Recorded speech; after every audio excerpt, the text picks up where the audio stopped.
It's time to call to order our public hearing. Our public hearing is to the Dickinson County Board of Supervisors will hold a public hearing on Tuesday, February the 22nd, 2022 at 5:45 p.m.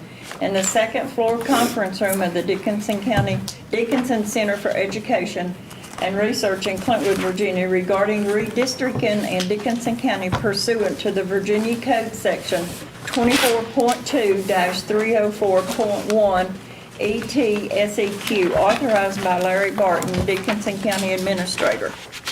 At this time, we will open the floor for public comment. If anyone would like to make a public comment, you may come forward to the podium, state your name, share your comments with the board, and you are limited to a 3-minute speak time. And Mr. Barton, would you like to explain this, or is Kayla from the registrar's office here to discuss? I'll be glad to explain it, and then we'll answer any questions that we can. So, thank you, Madam Chair. Of course, we're here this evening to hear comments on the proposed redistricting. And of course, every 10 years after the results from the census come in, we're required to redistrict and have all of our districts within a 5% margin plus or minus, so a 10% overall margin with them. And when we looked at where we were, we had one, the Clintwood district was over a little bit. So there's two proposed changes. The first change is going to be moving from the Clintwood district to the Willis district. It follows the Jerry's Branch road from Flemingtown Market down to the Old South Store. Everything contained within that loop would be moving from the Clintwood district to the Willis district. And there is maps in the back of the room, and each one of y'all should have one in your packet that we've talked about. The second change moves from the Willis district to the Sand Lake district. It follows the line down Cowpath, around Big Ridge, ties back in with the ridge there. Those areas go from Willis to Sand Lake. After the proposed changes, it puts everyone in within a 1.4% margin of each other. And I will state that if you would like to call by phone and make a comment on this, our phone lines are open, and the number is 276-333-0357.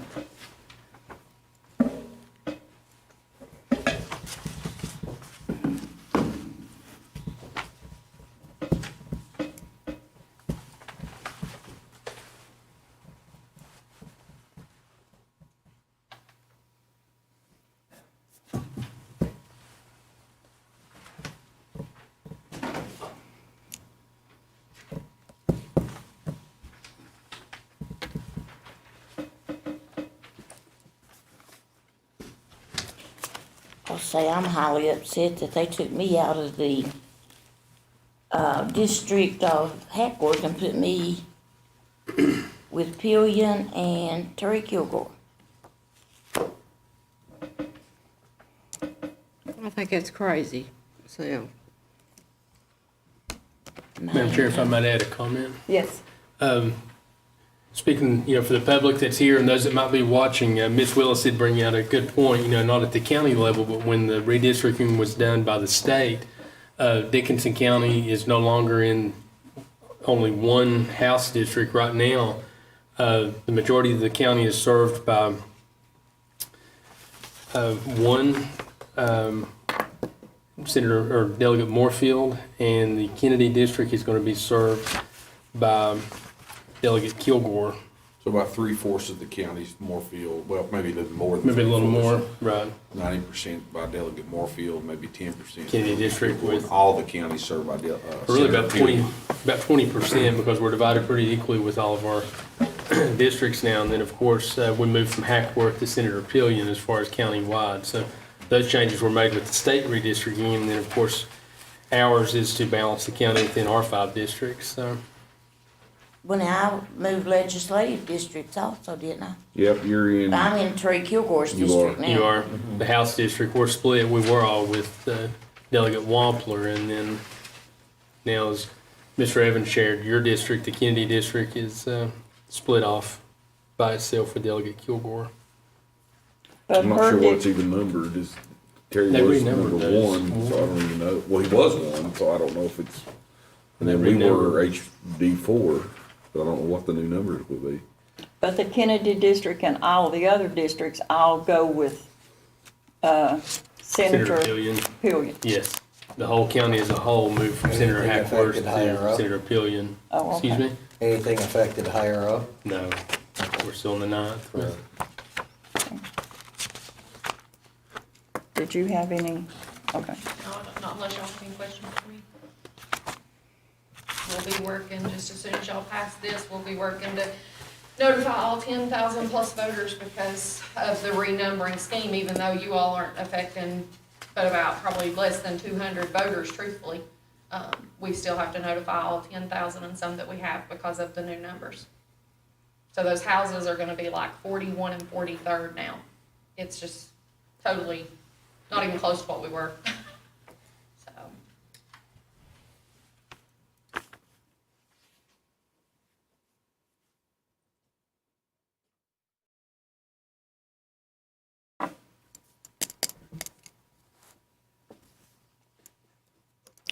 Anyone call?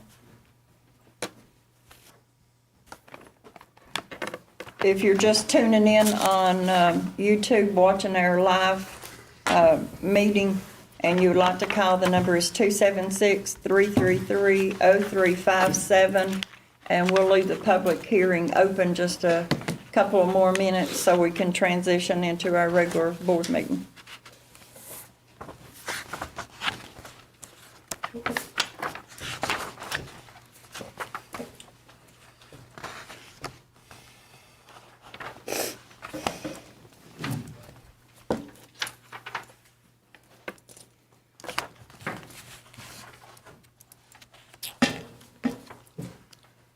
Madam Chair, I don't really have a statement back. I did have a question. Shall I go to the podium or just do it from here? Either one. Podium for the Either mind. one? Yeah, we can hear you. Okay, just very quickly. First of all, Shelby, I didn't share your concerns about, even though I'm not impacted by it, I can share your concerns about being upset about redistricting. In my case, I am affected by the jury branch line. I don't really have a reason for being upset about it, except for the fact that I've been in Clinwood District for years. Now all of a sudden I'm in Willis, but it's part of the way, it was very clear the way you stated, but just to reiterate a little bit, from Irvington Market, that end of Jury's Branch, all the way to where Jimmy South's old store is. Along 607 is a new boundary from those 2 points. So if I understand it correctly, anybody who's on the left side of the road, He's moving to, So the way it stands now, if you cut up Jerry's Branch, so let's say we're at Flemingtown Market, yeah, you turn onto Jerry's Branch. The left side is the Willis as it stands currently. The right side is Clintwood. yeah. So if you pass Jerry's Branch intersection, which is where you live, you're in the Clintwood district. Right, anybody on the left side of the road, left side of Route 607 Would will be be moved, Willis with the new lines, and anybody on the Correct, right will be. correct. and that's how we impacted the least amount of people. Well, this, our person, I mean, it impacted the least amount of households possible, frankly. yes. If I I'm a may little make bit, a I'm a little comment. bit confused. You live past the Jerry's Branch turnoff, don't you? Right. Past the person, the one that's right at Flemingtown Market. I live maybe, Did they leave you? just go up the hill. So does that put him, He he's does, already he in the moves- Willis Same district. as No, me. he's He's not moved in from the Willis. Same as you, He you moved was me in the from Willis Clintwood to district. Willis Yours as in well Clintwood because district. I'm on the So left you was side of in the road. Clintwood district? I was. You but was, the but new now- lines, it will put me in Willis. Okay, so on down through there, on the right is the Clintwood district until you get to Paul Burns Mons's house. So, Well, no, down to Jimmy South's store, old store, is where the. right, and then it'll pick up just like it always has, Yeah. being left, Yeah. Willis, right, Clintwood. Well, that's Danny, I that's think what I'm you stated saying, it. at Paul Burns's house is the, Yeah. in the Clintwood district. I don't know who that is, but You It's know, on, It would've- it's on the right hand it's side. on the right-hand side of the road. Yeah. Yeah, It's in Clintwood. Was in Clintwood, it still is in Clintwood. that's right. That's the way I understand it. Yeah. so you got a shorter place to drive to vote. Well, And I mean, if I run again, which I don't know if I will or not, but I'd assume you'd be in the Clintwood, Danny. but anyway, I'm just that's kidding. not- I don't, but that, Jerry's Branch is already split. Yeah. You know what I'm saying? I mean, and this mechanism was just to affect the least amount of people possible to Well, get the numbers. and something I need to state, I wasn't around for the last one, but there's no, that we hired an independent contractor that's to right. do this. Yeah, and I should have There was mentioned that no- before. We had no part of it. So Yeah. that's what I wanted to ask. Who actually chose the lines? Ms. Scott, can I share that? Yes. Sure. Thank you, Ms. Willis. On that, what it was, the county, of course, we talked to you about that last month. We contracted with Moore King, or King Moore? King Moore. King Moore. Brandon Moore is actually the gentleman that we worked with on this. And what they done is they looked at all of our options, and he had some No, I agree. recommendations for us. And we had a phone call with myself, Kayla, and Cassie, and he gave us the proposals that he had as far as moving this block from Clintwood to Willis and the one from Willis to Stanley. And once he shared those with us, that's when we shared those preliminary maps out with you all for feedback initially on that. So they chose it based on, with their software and all their GIS software, they could see the populations in the different census blocks because they had to move You like have a to whole move a census whole block. block when you move, Mhm. right? And they were trying to keep the lines as clean as they could and impact the least amount of people as they could.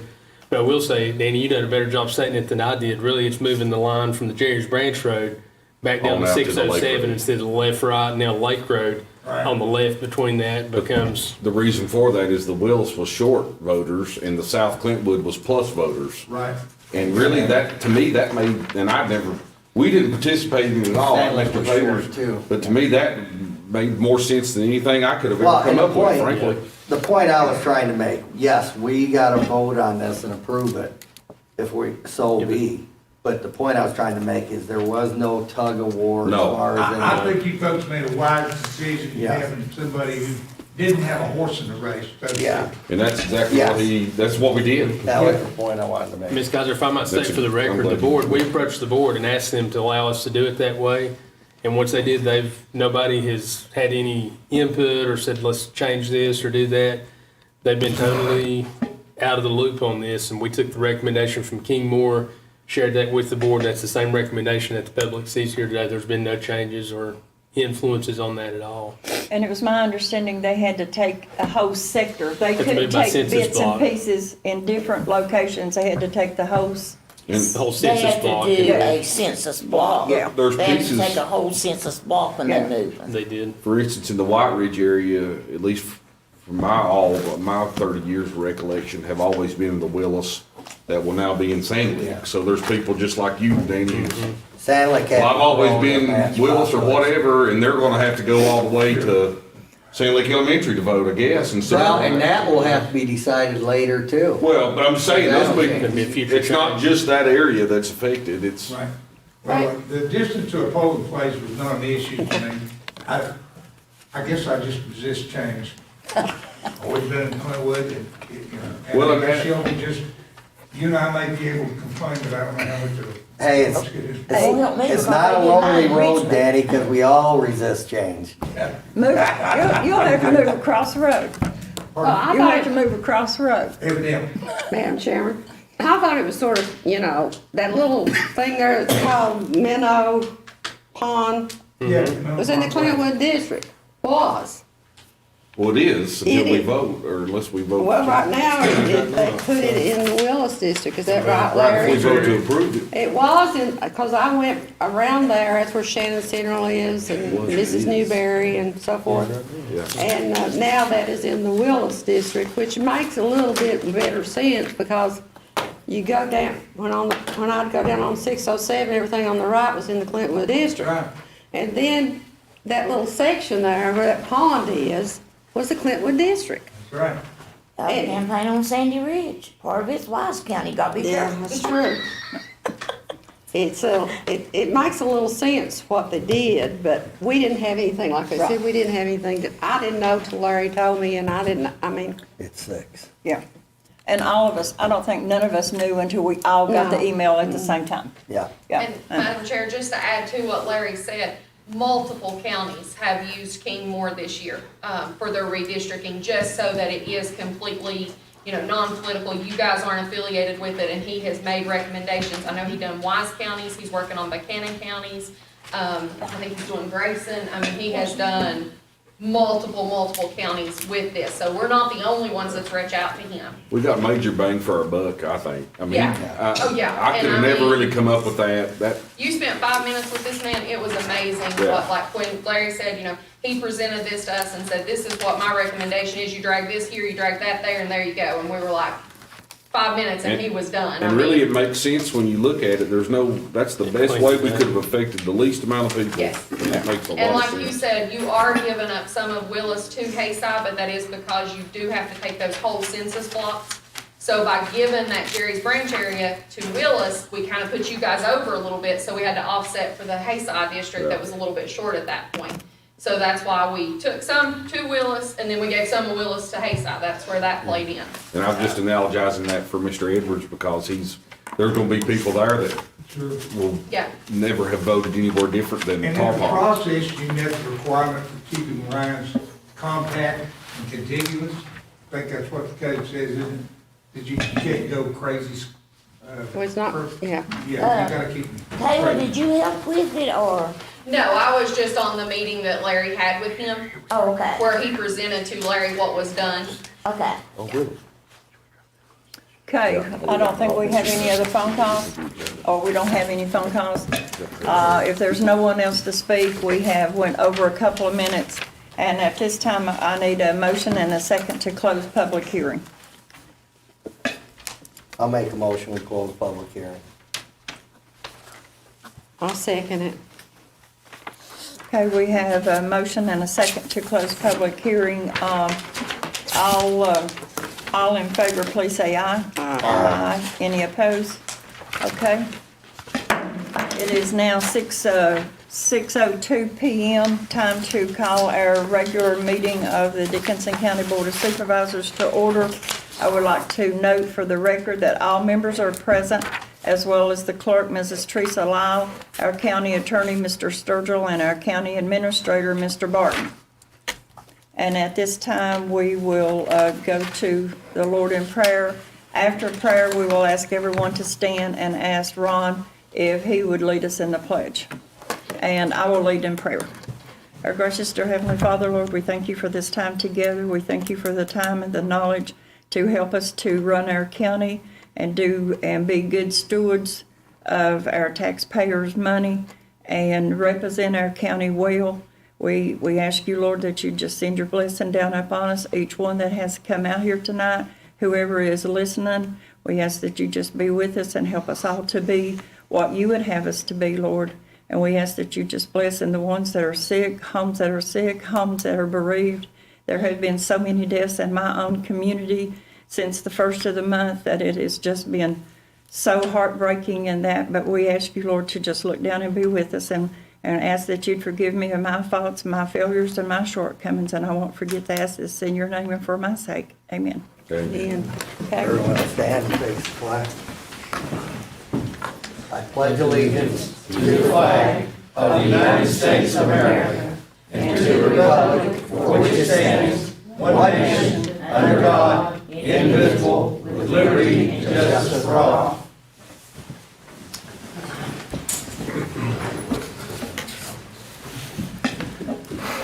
Okay, item number 3 on our agenda is approval of our minutes, our public hearing from January the 25th, our regular board meeting on January the 25th, and our workshop on January the 28th, 2022. Do we have any comment, corrections, notations? It wasn't my intent to change anything, but I guess Larry, I communicated this to Mr. Barton, and I think, I just reiterated, we need to, on these leases, if there's a call out for insurance, we need to make sure that we're listed as a payee in the insurance policy. That way, we're making sure that we're looking out for the county on these things.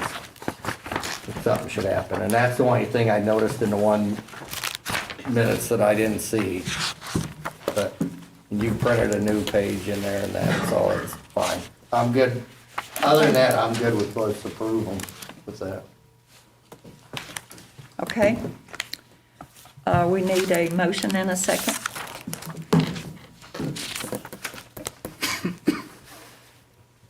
I'll make a motion, we approve the minutes with that addition. I will second it. Okay, we have a move and second to approve of the approval of our minutes from last month's meetings. If there's no other comment, then all in favor, please say aye. Aye as well. Opposed, no. Okay, next is approval of our agenda. Do we have any additions, corrections, or changes to our agenda? Madam Chair, I have a suggested modification.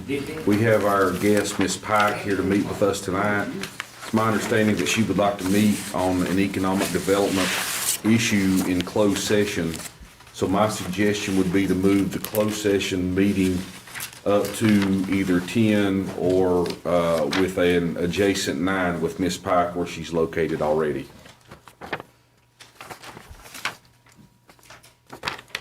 I don't have a problem with that, but is that gonna interfere with anyone else No, just attending? Mr. Westbrook, he traveled a great distance as well, so if we Yeah. could do it perhaps maybe right after his So maybe move Ms. presentation, Pike and closed session to number 11 and then bump everything else down. I think that would be good.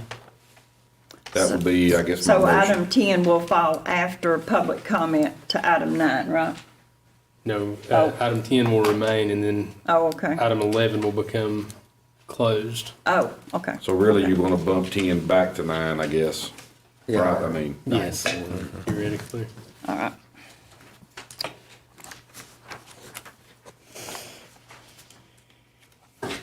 so I'll move that we amend the agenda to reflect the modification, moving closed session to an adjacent topic with Ms. Pike to number 10 and move Mr. Westbrook to number 9. Okay. I need a second on that, please. I second that. Okay, we have a move and second to amend the agenda to move number 10 up to number 9, put number 9 down in number 10 spot, and then go into closed session from there. All in favor, please use way of voting aye. Aye. Any opposed? Okay. Number 5, the county administrator's report, and I will go to Mr. Barton. Thank you, Madam Chair. In your packet, you've got the report for December, and printed as a separate sheet at each of your desks there. You have one for January. So I will start with December. Looking at our general county fund for the month of December, revenue was $5,823,072. Expenditures for the month of December, $1,864,059. And if you'll look at our year-to-date with the December tax collection, you'll see it puts our revenues up $14,431,358, and expenditures for year-to-date $14,056,584. For our local coal and gas road improvement fund, month of December revenue $759,508. Our expenditures were $204,174. And I'll just do the year-to-date on the January when I get to that for the sake of time. So E911 fund for the month of December, revenue was $164,809. Expenditures was $83,753. Lastly, our Federal CARES Act COVID-19 month of December revenue $86. Expenditures were $17,769. Looking at our January 2022 report, general county fund revenues were $1,802,561. Expenditures were $2,697,470. That brings our year-to-date revenue at $16,233,919. Our year-to-date expenditures are $16,754,054. Down to local coal and gas road improvement fund, For the month of January, our revenue was $804,850. Expenditures was $457,568. Year-to-date revenue, $3,913,855. And expenditures, $1,625,635. The E911 fund for the month of January had revenue of $164,508, with expenditures of $89,068. Year-to-date revenue, $574,580, and expenditures, $509,678. Lastly, our Federal CARES Act COVID-19 for the month of January, we had $85 in revenue and $625 in expenditures. Year-to-date revenue, $455,737, and expenditures, $693,977. So I'll answer any questions that anyone has on those two reports.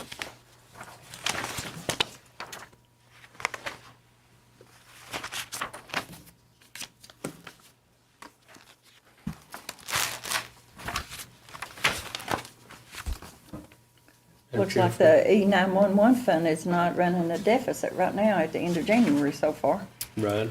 It's always a good thing, so. Which you usually do. Yeah. Okay, any other comment? Then I need a motion and second to accept their county administrator's report. So moved. And a second, please. Second. Okay, we have a move and second to accept our county administrator report for December and January, December 21, January 22. All in favor, please say aye. Aye. Any opposed? Okay, we're down to number 6, the expenditures. And I will also go back to Mr. Barton. Thank you, Madam Chair. Looking at our January expenditures, in the general county fund for January, we had expenditures of $1,842,464.81. For our enhanced E911 fund, expenditures were $89,067.58.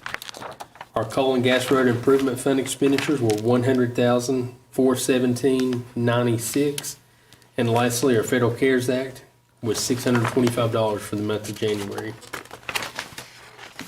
And if anyone has any questions on any of the expenditures that we talked about or anything on the printouts, we'll do our best to try to answer those for you. Mr. Barton, the appropriation to the Cumberland Plateau Waste Management Authority, is that a quarterly appropriation? That was actually for the cost of our waste disposal for the previous month. It was just a regular invoice would have been for December. So the $56,000, that's the monthly disposal cost for It the is. transfer station? Based on tonnage, and it's the transportation cost in there, environmental fees as well. If there was some, they're gonna start charging some on that. Also, I noticed the Amazon. I think y'all like to shop Amazon as good as I do. I noticed there was a big expense on Amazon. I assume it's supplies. There has been some supplies and there's some grants that they bought some of the items off the grants Oh, okay. for on Amazon as well, so. There's the AEP, there's a lot of, down there for money Yes. for AEP. A lot wasn't for there? AEP, the power bills were up. Of course, this time of year, they always are, but I know ours at home are up quite a bit too, so. Yeah, it's unbelievable. Mine was $400 and some. I think my sister's was $700. I went out there last night, it was sitting on 63. I was freezing to death. When you get a $700 EP bill, you turn the thermostat down real quick. So I noticed that on there, it went up, and like Josh, I noticed that $56,000 too, and I questioned you Yeah. about that, and, costs a lot to get rid of garbage. It does. Okay, if no one else doesn't have any comment or questions, then I will entertain a motion and a second to approve the expenditures. I'll make a motion to approve them. And I will second that. We have a motion and a second to approve the expenditures for this month, and all in favor, please say aye. Aye. Any opposed? Ayes have it. We're down to number 7, roads. We will start with Ms. Willis for her district. Anyone in Kennedy District got a road issue? I don't see anyone in Kennedy. I can't see behind the podium, but I don't think I've got anyone.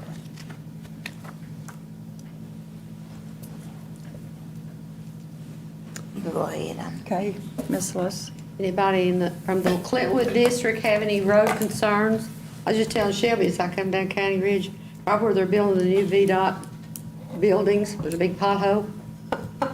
I thought that was ironic. They're building the Fremont, and they're making a lot of progress. I mean, they're laying blocks now for the building. Come up there now. And there's just a small pothole, it's not huge, but, and I was grateful, I had a complaint down at the Sweet Potato Hollow, and I called the garage, and they took some gravel down there, and the bus turns there, and I'm grateful that they did that. For a little hollow, I've had more complaints on that little Sweet Potato Hollow. But they've been fixed, 2 times they've been fixed, so I'm grateful for that. They're making VDOT's working at 83, you know, the road is caved in there, as you notice, Shelby. It's caved in there, and they're working to stabilize that bank there, and I hope they'll put guardrails up right there too, and that was, glad to see they're doing some work. Anybody else have any comment? Any concern? Okay, I'm ready. I was gonna tell you all, we're losing Harmon Kilgore's our contact. They're moving him down to Scott and Lee, and we're picking up Wade Belcher. Will be our contact. Harmon's gonna stay on for a while in our district, to finish up some loose ends. But basically, they're moving him to Scott and Lee to take care of Scott and Lee. Harmon's always been excellent to work with, so. Yes, he has. Do you have a number for Mr., is it the same number that Harmon? Well, I'm sure he'll have a different email. Well, I know Harmon, I don't call Harmon unless I absolutely have to, because it's his cell phone now. well, I've called him even at home. I don't call him unless I absolutely have to. I'm sure he'll provide us with a. Okay, we will move on, and Mr. Evans for your district? Anyone here from the Willis District that would like to make a road concern? Yes, Josh, well, everybody knows me, Kenny Muggs, I'm with the horse people and all like that, but we have vengeance on the roads. We have a mudslide, pretty big slide, going down to the horse riding ring, and it's out covering the left-hand side of the road, opposite the river there. They've cut the trees on this slide, I guess the VDOT has. For years and years, we've been trying to get the little wide place on the right there, which if the trees was cut and it was brought up road level, we could probably park 20 more cars there, which everybody knows we're in bad need for parking. The state is gonna have to clean this slide up. Where is it, Kenny, exactly? Sir? Where is it? Is it before the horse ring or Well, you after? can see it from the bridge or before you get, if you leave Clintwood and going down, and just before you get to the bridge, you look right straight over there. It's before you get to the curve. I was down, I went across the bridge yesterday, I didn't see it, so I don't know. But all the state would have to do, like the front end loader, was go in, get this slide, twist around, and dump it. And it's what we've been trying to get built up for years and years. It would save the state from having to haul this someplace. It would also cure a HIPAA parking there. You have which to have a we're bad permit need. before they will dump. Ma'am? You have to have a permit before they'll dump any dirt. Oh, they'd have to work it out with the Corps of Engineers. So is it blocking the road or is it in the No, ditch? it's one lane. You've got the right lane going down, but coming back, coming back up towards the bridge, you have to cut around it. Or if you meet someone, you'd have to stop. Well, I hadn't heard anything. When did it do that? Today or yesterday or today or? Well, it's been like that since that other hard rain. Well, I'll They had see. to cut bukus of trees. I mean, that slide is probably almost as long as the length of this room, from where it broke loose way up there and slid down, and when it got in the ditch, it just mellowed right on out into the road. They don't have the road completely blocked, but one lane, like if you're coming out from the horse riding ring, you've got to, cut out around it, or if you was meeting somewhere, you'd have to stop. And I thought then it was in the Willis District, maybe, we know it's gotta be cleaned up, but I thought maybe you might could contact the state or. I will. I didn't know Corps of about it. Engineers, and, we've been at these meetings before to ask about maybe making that little place a good parking there on the right. You know where I'm talking about? Those trees are growing up, and it's pretty good circle of land, but it's down probably this low below the road, but if they was to lift this slide up, that would give them a place to dump it, and it also would help build that up. Who Those owns trees- the land there, Kenny? The Corps? Okay. And I know, I tried to get that done back when I was president of the horse club. And the Corps of Engineers at that time said we couldn't dump nothing between the road and the river. And, but it's such a wide place, it's about as wide as this right here, but in a half moon circle like that. The widest part is about as wide as this room. And if, all they'd have to do is put a berm around over here, and that would keep any of that from washing into the river. And so I just thought, how long as we've been wanting that done, now there's the opportunity. You don't have to go somewhere and get the stuff to dump in there. They gotta clean it up. That'd be a big help to them. Just, if they could do that, and if the Corps of Engineers would allow it, they could just run in there with a front end loader. All they'd have to do is twist that machine around and dump it, and make it so handy, and it wouldn't be so expensive. So if you would, you maybe check in on that for us. Absolutely. And I tell you what, the next time you go down there, drive down there and take a look at it. Well, I've been there all the time, and I don't know why I've missed it, or I don't know. But did I you was go just down to the horse riding? No, ring? but I went across the No, bridge you got, yesterday. you really, but if you stop right in the intersection where you turn down, you can see some of it. It's visible from the intersection or where you turn down at the ring. It's been there for several weeks?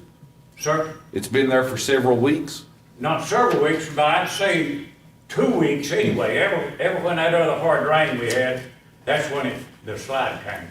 And then they immediately went to work because there's some huge trees on this slide. There was huge trees growing, and I guess VDOT come and cut them, because they was liable to tilt over and really block. So they cut the trees but didn't dip the mud?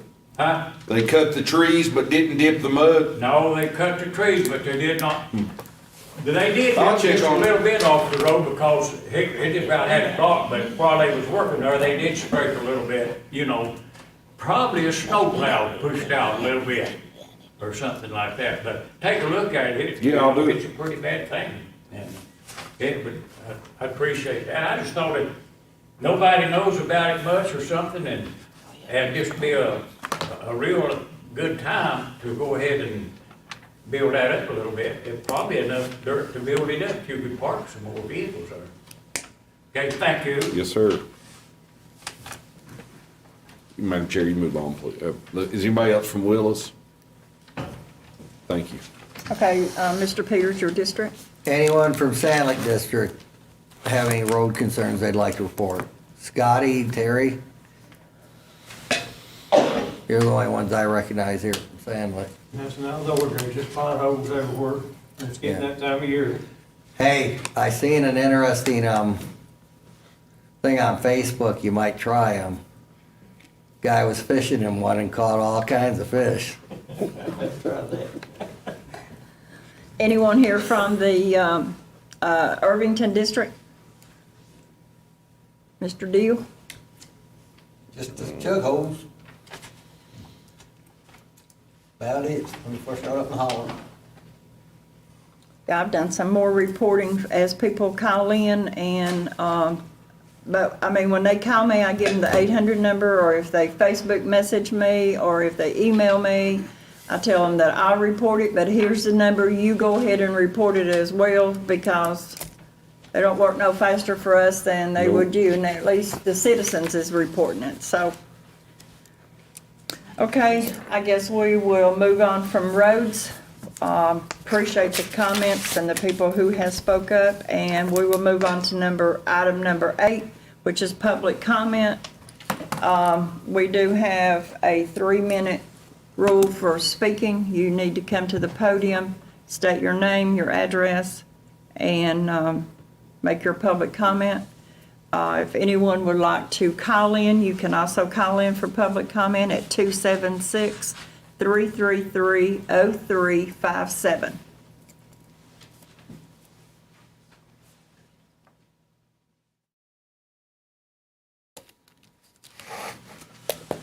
I'm Jerry Scardo. I hope my speech is timed out. This is to mark Black History Month. It's the comments. 1921, Greenwood, Black Wall Street, Tulsa, Oklahoma. Firebomb, machine gun, 35 blocks burned to the ground, 300 black residents killed. World War II, on bombing missions deep in the enemy territory with 200 or so bombers in each run. Losses were running as high as 240 crew members and 25 bombers lost per run. The Tuskegee Airmen got the job of escorting 179 missions and a total of 27 bombers lost. We need to know and appreciate the vast contributions of the blacks. We need to know about the genocide of the Native Americans taking their lands and the contributions they made too, such as the Navajo code talkers who could transmit in 2 minutes what other coders took a morning to transmit. The definition of critical race theory is over our heads. It is taught in just one college, a law school in Mississippi, but think tanks knew how critical race theory, the 3 words, would stir folks up with spin and fear that liberals wanted that taught in our public schools. It spread like wildfires. What is taught in our public schools is the SOLs that are vetted to be non-divisive, not teaching one race is superior or inferior. Even our local paper had explained that. Racial injustice. Rosa Ortega in Texas is serving 8 years in prison because she thought she was eligible to vote. She has 4 children. Crystal Moses, who is black, who cast a provisional ballot that was not counted, sentenced to 6 years in prison. In Tennessee recently, a black woman sentenced to 6 years and a day for trying to register for a vote despite a felon. Jefferson Davis served 2 years in prison for treason. There are now 440 voter suppression bills that's been introduced over 49 states to suppress the vote and or let the party in power determine how votes are counted. The conservative Supreme Court justice not upholding appeals. The civil rights bill LBJ signed has been thrown under the bus. Civil rights that Martin Luther King, John Lewis, and others worked for so hard, thrown under. We need to work on racial justice and civil rights, and Black history tells us that. So does putting a tiny black 6-year-old little girl in a police car when she's begging for a second chance, and it was all over issue about wearing sunglasses in a class, and she tried to hit someone who was taking them. Super patriotic words like freedom are not to be stuck on guns or masks. That word goes with civil rights, voters' rights, free and fair elections, just like a minute. That's where the word freedom goes. And we need to keep our family safe, the other family safe. We need to keep each other safe. We need to keep our title as a caring county. And we're known as a caring county. The father of Black history went to Berea College, where I went. So I thought y'all might want to hear about Black history because it's important.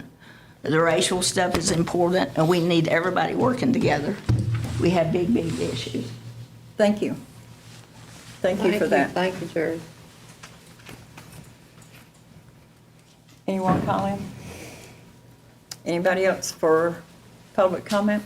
I might have just a little bit more here. I don't know where you would consider this a public comment or not, but it's kind of a request, I guess, more or less. You've all been through this before, that we're into a pretty bad situation of having trail rides and having to ride the hardtop road from a horse riding ring to where you go up Birch Knob. And there's fast traffic, Nar Road. There's a gentleman bought a piece of land the way we used to ride through the Ramey Flats section, and he locked it, and we can't go that way no more. So we're hurting for a place to come. And I feel so bad about this. I started this horse riding club in '79 legally. We'd been doing it before, but we got organized and everything. And in '79, been going 42 years. And last fall, we didn't have too many riders. We said, we're not coming and riding the Blacktop Road and facing the traffic with children on ponies and everything. So we're hurting for a place to park. And when you turn up Birch Knob Road, if anybody's familiar with it, there's a big old blue water tank there on the right. Just a short distance up there, it used to be the old road going to the Kendrick Farm, and they have a pipe gate across there, and it's right smart less than a quarter of a mile around there where people used to drive a truck, vehicles and everything, and go down through off the Kendrick's Farm. There is a level place out there as big as our horse riding ground, or maybe bigger, and it's a Forest Service. That is Forest Service, and the Forest Service, you know, we all belong to the Forest. We all pay tax, it's ours, but they won't hardly release anything at all. And I'm just wondering how we could get some pressure, maybe through Mr. Griffith, Margaret Griffith, somebody put a little pressure on the Forest Service to release that land that's been laying there since I was a kid, growing up, and we could use it. And if they would release that, we could maybe get a grant and develop it into a nice horse park or camping area, to when we had these fall trail rides and spring trail rides, you could truck there. You wouldn't even have to worry about no hardtop road going through nobody's land or anything. We'd be right there on the Birch Knob Road, and it would make it so good. And a short distance off from that level place, down to the old Kendrick Farm Road, which goes out to where Bob Cousin and Betty live. They have city water out through there and have power. So here'd be a very short distance right off from this big level place right down there. You have water and electricity right there and make a wonderful horse park. We wouldn't have to worry about the highway or nothing. Cause I just hate to see this club go down. We've been 4 generations going through this club. Children and them married, having children, and their children is showing horses. And this weekend we had some new people come from Mississippi and rode Blowing Rock Trail on mules. There's 10 people came. If we had a place to where they could come and park in this county, you'd have to have reservations. I'm telling you. I have a friend that goes to, I guess he's been to about 7 states that you could name right around us. They traveled, him and his daddy and family. Derek Owens and his daddy and some of them, a lot of you know him, they go everywhere to these mule rides and mule sales and trail rides, and them people say, how can we get over there and see all this pretty country you're talking about? We ain't got nowhere for you to park. We ain't got no horse, no place. Derek has worked for, I'd say 3 months trying to find some land that he can buy on Route 611. He would put in a horse camp, and he says in 24 hours he could have it full. There's so many people wants to come in here, he could have it.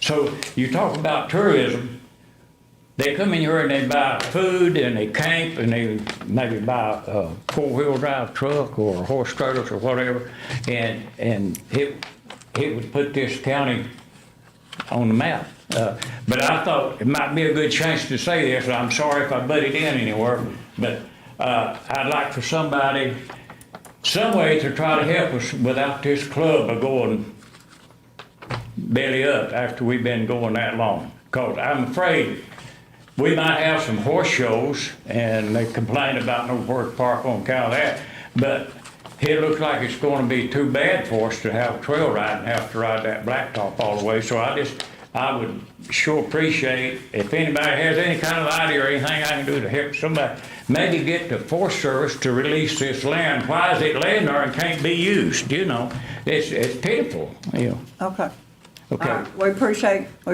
Okay, your thank y'all speaking. very much. All right, thank you.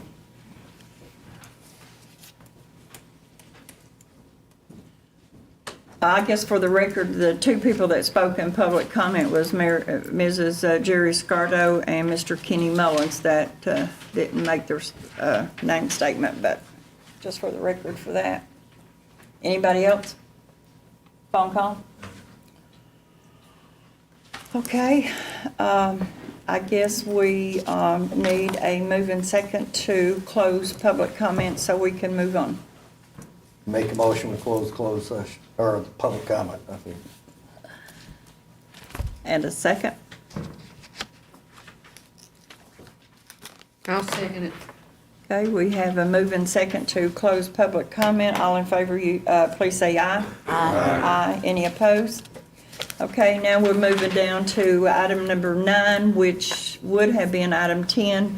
Mr. Charlie Westbrook from First Energy, and I guess Mr. Barton, our administrator, has been working with him. We'll let him get the introduction. Or what?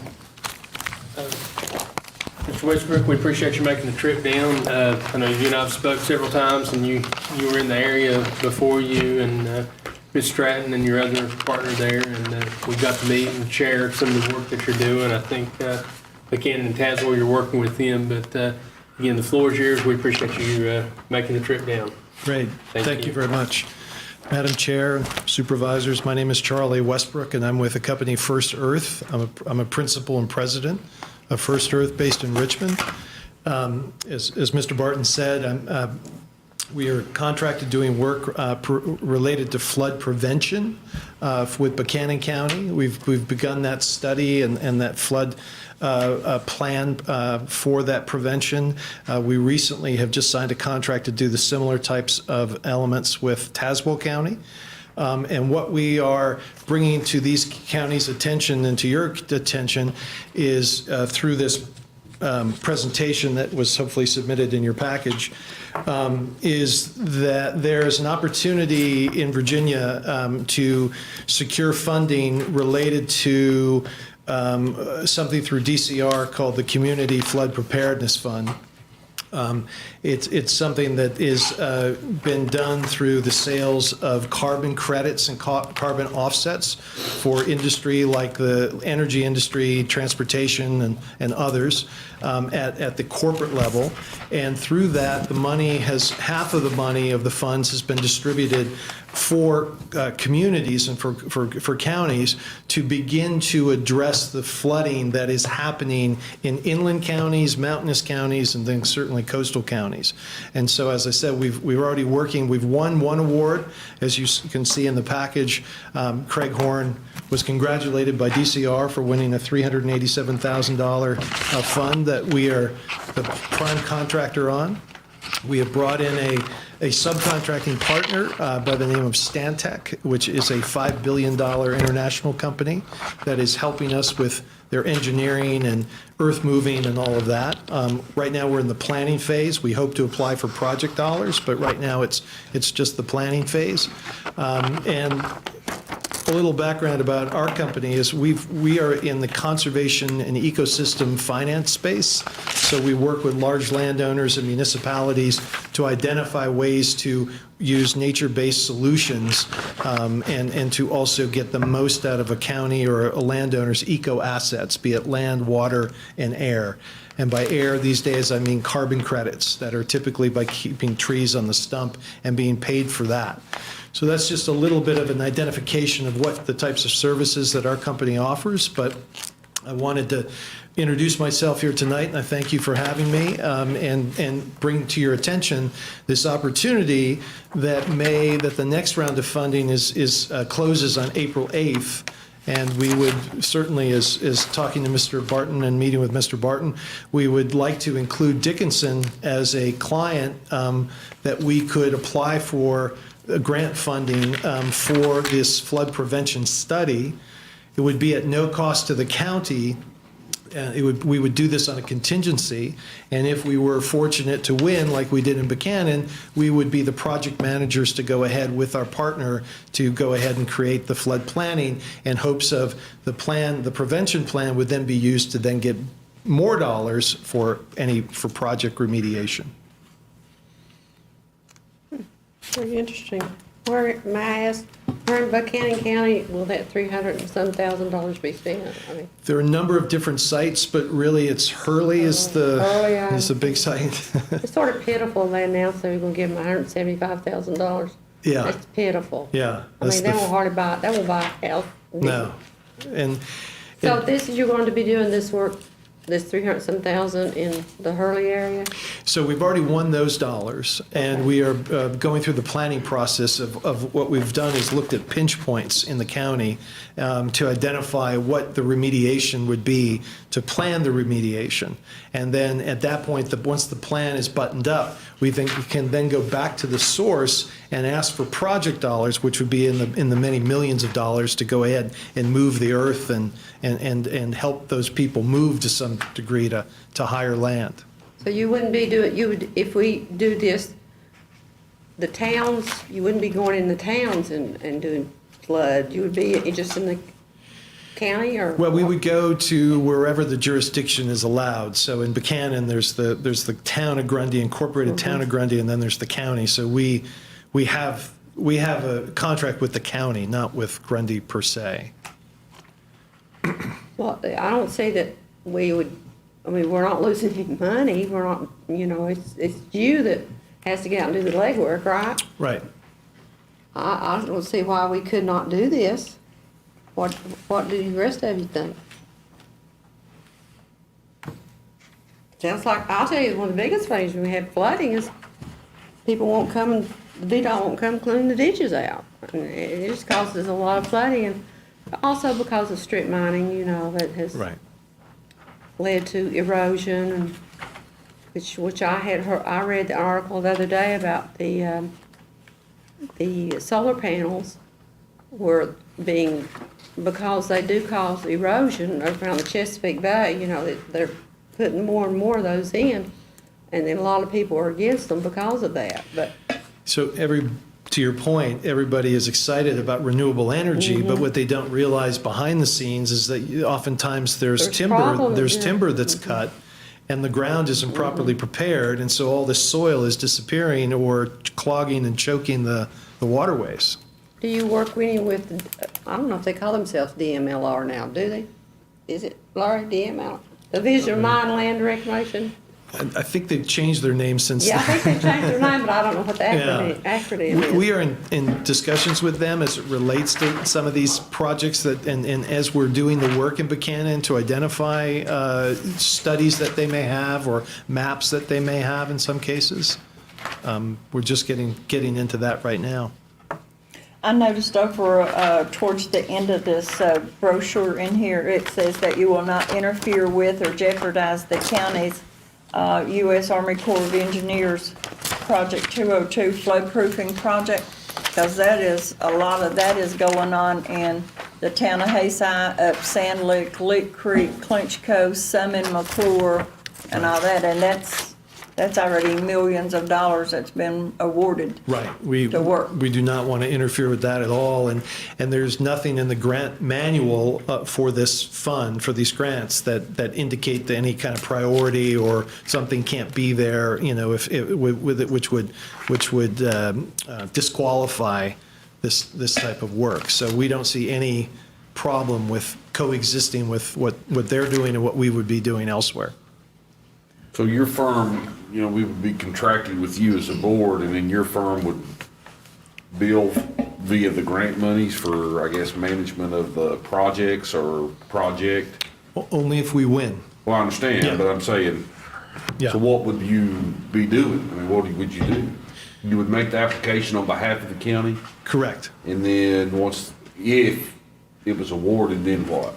And then we would, in order, as we build the plan, there is a budget, which is the basis of the request of funds. And in that, there's a delineation between county funds and First Earth funds as the project manager prime, and then also as a subcontractor, Stantec.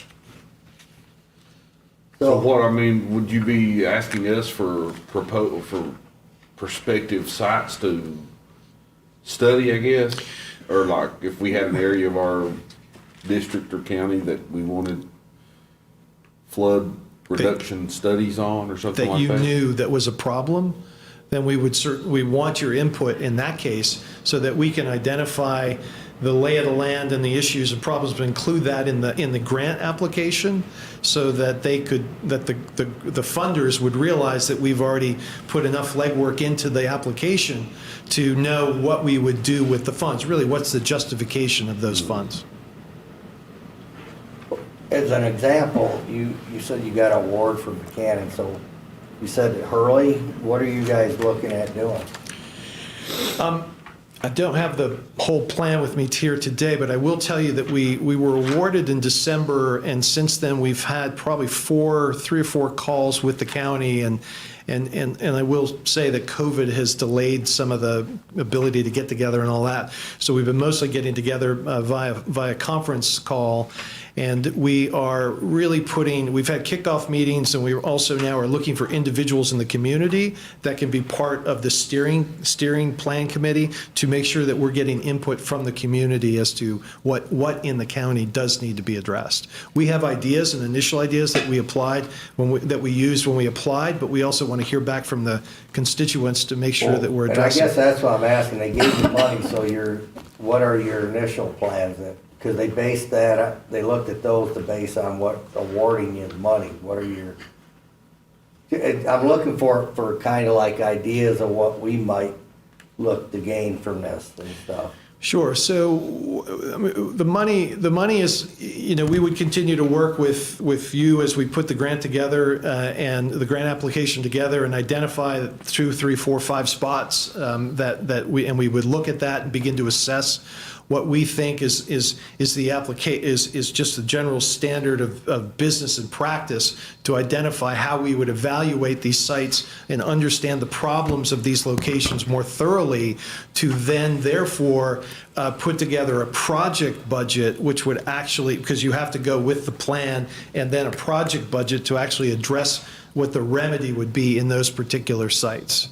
So, and in doing so, we are addressing, again, meeting with the community, understanding the problem, looking at NOAA data tables, FEMA data tables in terms of water level rise. So we're looking for metrics to justify why these particular points in need, and then also looking to build solutions according to what we see as the groundwork for the remedy. Well, I guess I'm kind of asking, what do you envision, like, for instance, Hurley got hit hard by a microburst and that. What are some of the mitigation things that you anticipate you guys can do to address that? We haven't gotten that far yet, but to answer your question, we would talk about, because of the steep slopes and the stripping of the mines and whatnot and the land, what we would do is look to attenuate the water velocity and look to where we could build retaining ponds or meandering stream flow or creek flow in order to slow the speed of water through these severe storms. So in Dickinson, you're gonna have to look outside the 202 plan, correct? Yes, yes. I Mr. had Peters, a did lot I of answer your flooding out question? around 72. Yeah, it kind of does. It gives an idea what George's Yeah. Fork too. you're dredging rivers and stuff like that. Yeah, the application, again, they're very specific about this. This first step is planning is created in the plan, and from that plan, which is due diligence in essence, then we begin to put pen to paper and begin to identify what the remediations would be, and those findings from that planning would then go to an application for real project dollars. If I haven't mentioned this before, this grant is scored according to our ability to come up with nature-based solutions or green solutions, not gray solutions. So it wouldn't be more culverts and concrete and all of that. Yeah. They want nature-based solutions, which have a tendency to be a lower cost and effective solution. That's where this is going. So according to this, with what the county administrator and Grundy got, that is basically the $387,500 is just the grant to do the study. Correct. That's not the money to do the work. No, Because it will take tremendous more money. We hope that would be millions. Okay. Yes. And then for this county, you're looking at what kind of dollar amount for a grant? Well, we similar to the 387, depending on how many spots there were. Buchanan had 5 that we could at least get started with. That was a lot.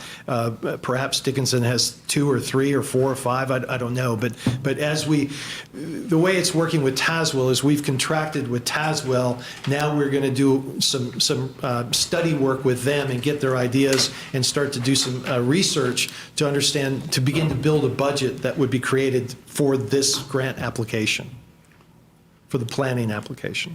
The work stays within the budget of the grant that you would get to do the work. It doesn't fall back that you've got this much work done and you didn't get this much money and you need this much more money from the county. No. Doesn't do that. No. You stay within what you get to work with. That's a good question. Yes, it's contained. Okay. Yes.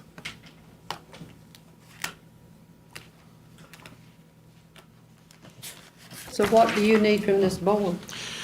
Well, one thing I didn't say, which you probably read, is that with the new governor, he being tax adverse feels that this is a larger tax on business, and so he is in a little bit of a legal struggle to determine whether or not he's got the ability as an executive to remove us from what's called the Regional Greenhouse Gas Initiative.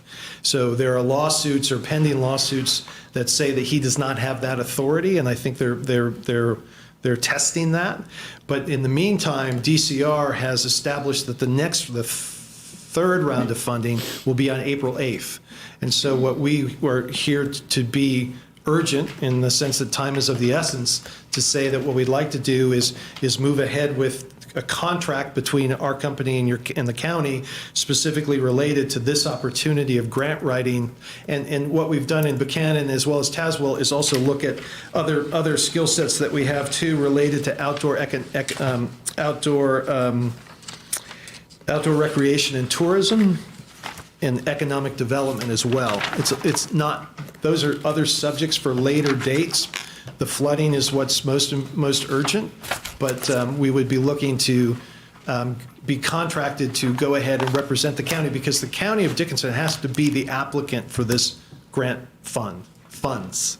Does his concern come from the fact, you said these are usually funded through carbon credits? Is that monies that are being reaped off these? That's what he does not like. What's that?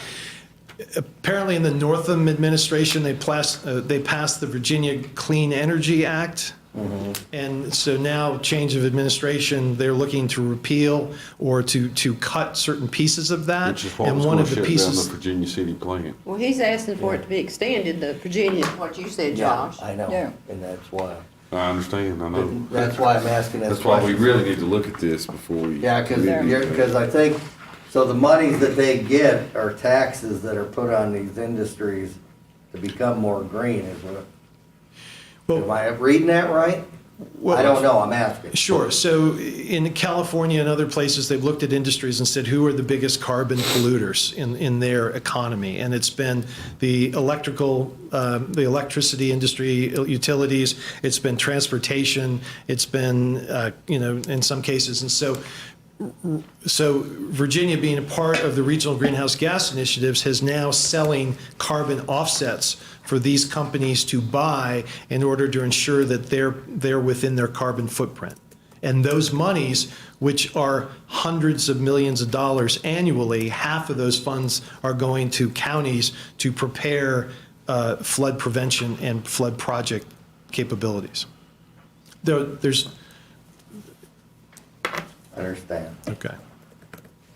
So if we approve that you can work in Dickinson, then the next thing you would work with us to identify places outside the 202 plant. Correct.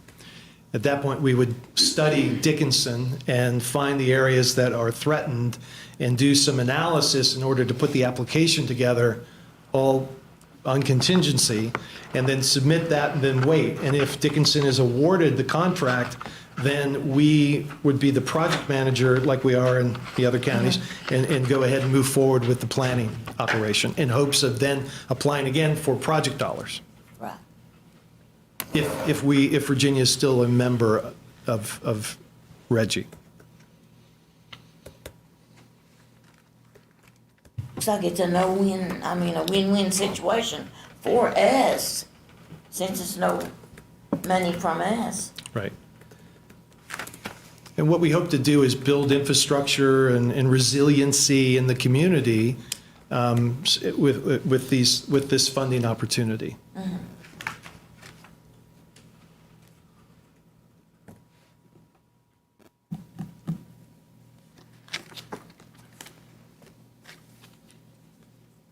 Okay, do we have any other questions? Are there any legal advice you need to give us? Well, obviously, I've not seen the contract and I don't know what you've done with Buchanan and Tazewell, but I would assume that that with it being no upfront cost and it being like a contingency, did they issue a request for proposal and you respond to it? Were there competitors involved in that? What was the? I know with Tazewell, there was one other one. Okay. But yes, they did do an RFP. Okay. And to be honest with you, the big issue is the time period that we're up against too, because with the RFP and through the process that we would typically take with that, and then there's the deadline of April the 8th, and then working to get, so I think there's an issue of whether you all want to award the contract on an emergency basis, proceed with the Virginia code based on that. I don't know, because obviously it's not sole source, but at the same time it is a contingency, and no other companies came forward for us to evaluate, and deadline's April 8th. An RFP, how long do we have to advertise? I don't know the exact days without looking at the code. I think it'd have to stay open at least 10 days.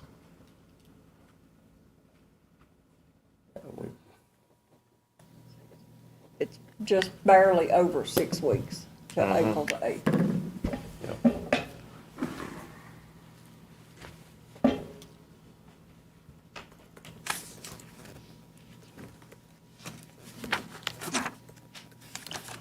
Okay.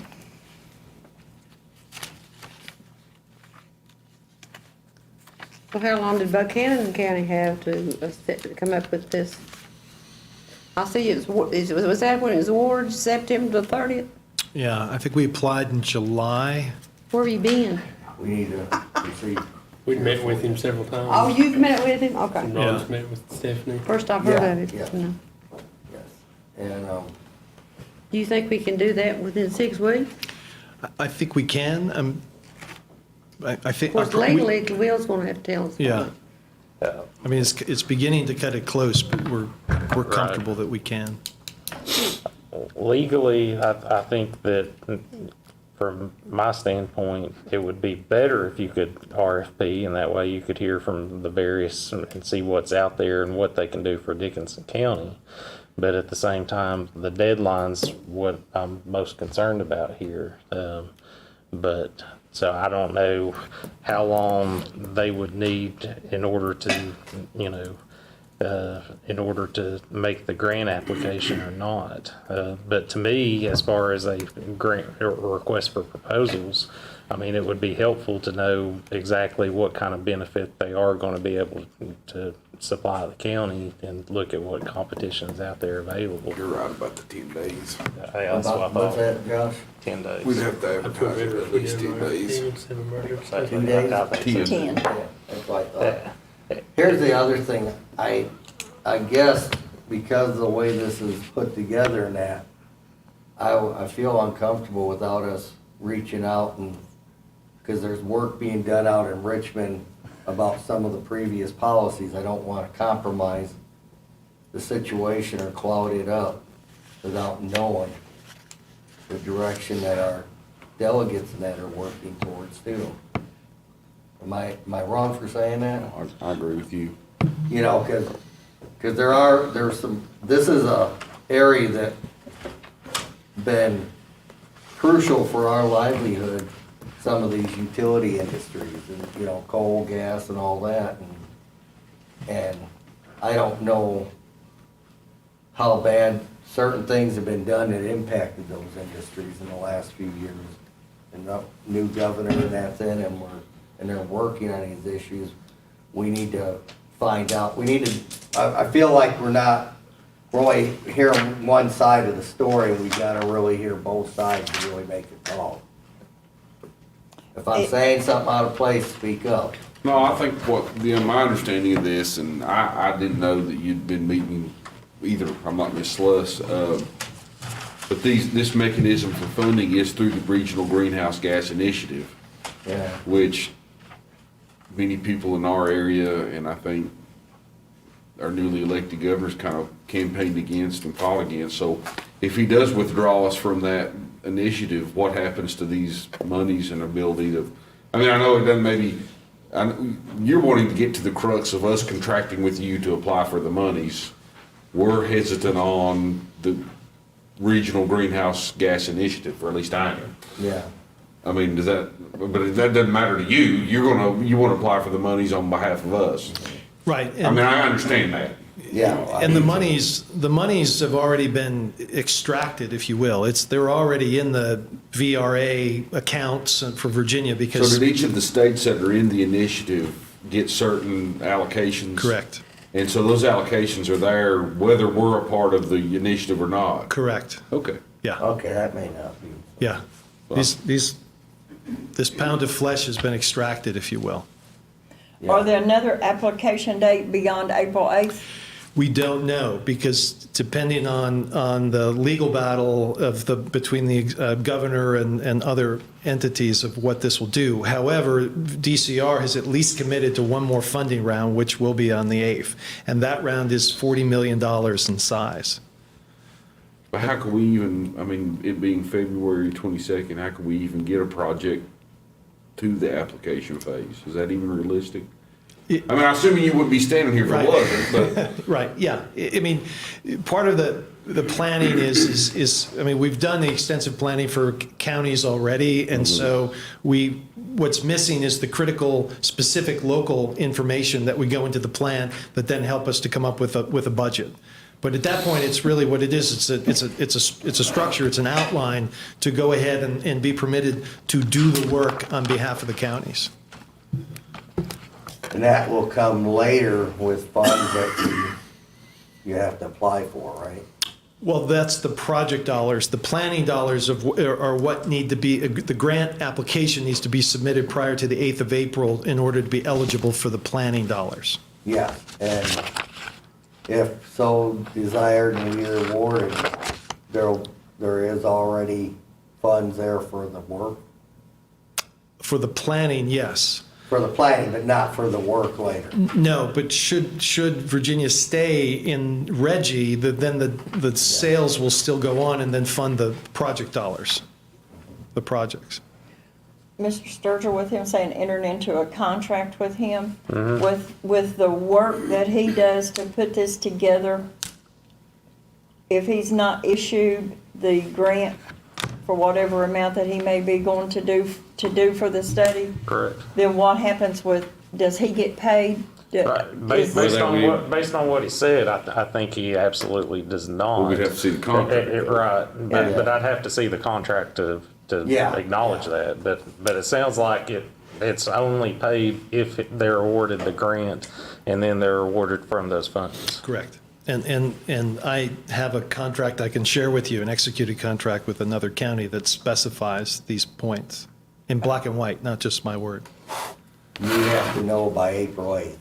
No, we No, have to yeah, apply. What? We have to apply for the dollars for the grant application needs to be submitted by April 8th. They're gonna award them the 8th, correct? Well, the deadline to submit for Is the is the 8th.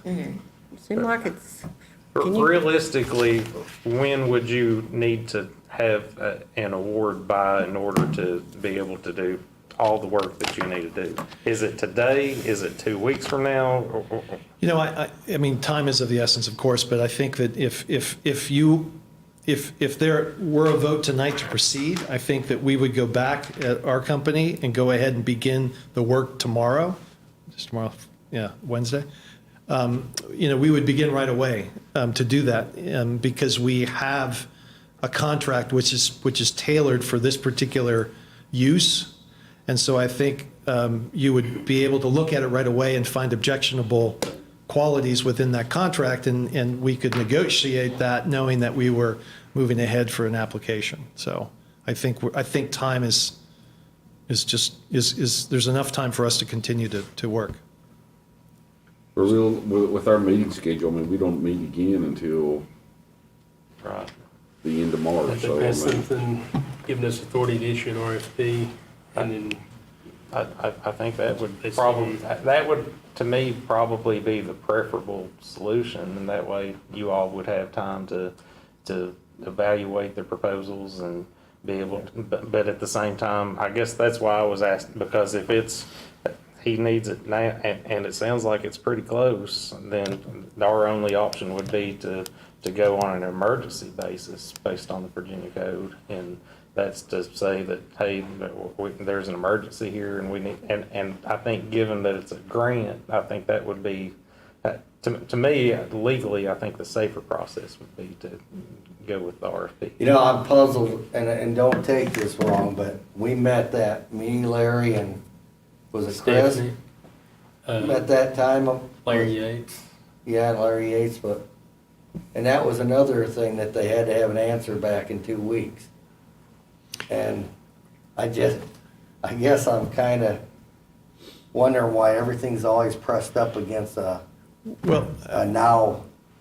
I will say that we were here, I mean, I remember, this is my second trip to this building, Yeah. and when I was here the first time, I remember there were Thanksgiving decorations in the lobby as well as Christmas decorations in the lobby. So we have approached the county. We tried to approach the county earlier and to bring this to your attention, and again, we're here today to really offer this opportunity that's available to the county. We've worked, you know, we're in the neighborhood, if you will. We're in the region. We're dealing with neighboring counties and moving forward, and the ability to if we can move, you know, if we can act in a timely fashion, this opportunity exists. If that can't be done, or if not, I understand, but an opportunity is. So I think it's time for a motion or not. I mean, Yeah. I don't really know what else there is to talk about. Okay, everybody has heard and read for the last 3 or 4 days that we've had our packet, our brochure from him. Is there a motion to be made from this, or is this something that we still need to weigh? Or wait? legally, don't we have to have the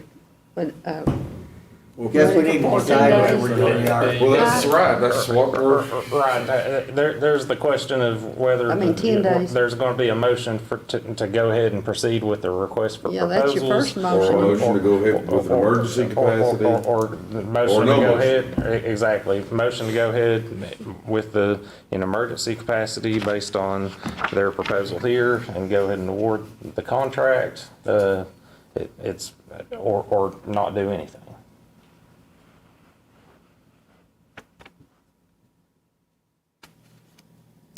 So what do you suggest, that we do the 10-day? If you're wanting to proceed forward, I would believe a request for proposal would be the most beneficial for the board. So that would be the motion. That's that- what that- we're looking at. that we- just so I think the way we've pieced this together, Tazewell County and Buchanan have already, they were soliciting these services That's what it sounds like. beforehand. I mean, right? No, I'm sorry, they were not. Okay. So we were introduced to Delegate Moorfield, who thought this would be a good idea. Post Hurley. Post Hurley. Yeah, which what makes sense. And we submitted, the day we submitted, before we submitted, we put in new information about Hurley flooding. So they during the went ahead summertime. and got on. So Hurley heard about it and introduced us to the county, but the county was not aware of it prior, nor was Tazewell. But So they went through the RFP process. They went through the RFP And it process, just so- so happened to be several months before the deadline, unlike us. Yeah. I understand, yeah. Yeah. So you're just not coming No, out of the sky. No. In February, I understand. yeah. That makes much more sense to me now. Yeah, I had wondered and just hadn't got down to asking, how long had you been into this process? Since As- August of 21, I guess. Yeah, or Ish. even June, July of 21, yeah. In July. I was just using the date of the flooding, wasn't it in August or something? Yeah, that's when the proposal, the grant application was due, but we had been in conversation with Buchanan prior But to you that. got back in this area from Richmond through Moorfield, Yes, Delegate Moorfield. yeah. Well, the motion would be to ask, to give Larry the authority to do the RFP, right? Yes. Correct. Or either a motion to do the emergency and let you look at his contract, correct? That's correct. And if we did it on an emergency basis, there's a posting that has to be done, and we'd have to follow the Virginia code on that. So we still would be looking at some time. Well, no, I mean, you can go ahead and award it based on an emergency, but. Oh. And the emergency is, But to me, the big question is what classifies as an emergency? And that's Yeah. why, because I think that there's a little bit of time here unless he said. Hurley had an emergency that happened, so. Correct. That. But I think, right, but the thing about it is, we would have to do some kind of special call meeting. Well, we have a budget workshop on the 9th, if we could Add it to advertise that ahead of time and add that to the agenda on the Yeah. 9th Days, of March, I and think then we if you could got get the that. RFP by tomorrow, let's say at the latest Friday, would that give you the 10 days? 2 weeks need from to be able to tomorrow would be vote on it March on the 9th, it's 9th. 14 days, so yeah. I think that would work out well. Yeah, And let's to do- me, an emergency means that you basically don't have other options. If there's other options, then Yeah. I think you go and see what else. So we There's should a probably big proceed workshop with the there RFP. between the five. Correct. Not opposed to it, I just, And my tram will be just wanna make there sure now. we don't miss that. What are you gonna do? Oh, You'll be well, all day, Yeah, I'll be all day. May I ask, is it 10 calendar days or business days? 10 calendar days. 10 calendar calendar days. days. Okay. Yep. Okay, did you, Ms. Les Stark, to make a motion? No, You just started asking a question. yeah. I was asking what kind of motion do we have to make? Oh, okay. All right. Well, I guess I'll make a motion that we solicit do an RFP, and we'll discuss more at our meeting that day. RFP for what? Well, he said one other group. Tazewell. Tazewell, I thought we get To anybody solicit to. someone, a company to come in and apply for these grant funds from the CRF. I'm not Shelby, it sounds like a win-win situation to me. Maybe I'm. I'm just thinking about my flooding on George's Fork and, Longsport that's not in the 202 plan. Right. Am I saying that And I right? think that You are. Ron has some, Okay. and I think probably In the that's- meantime, Josh we that's not probably in need the to do some 202 plan. research too. Okay.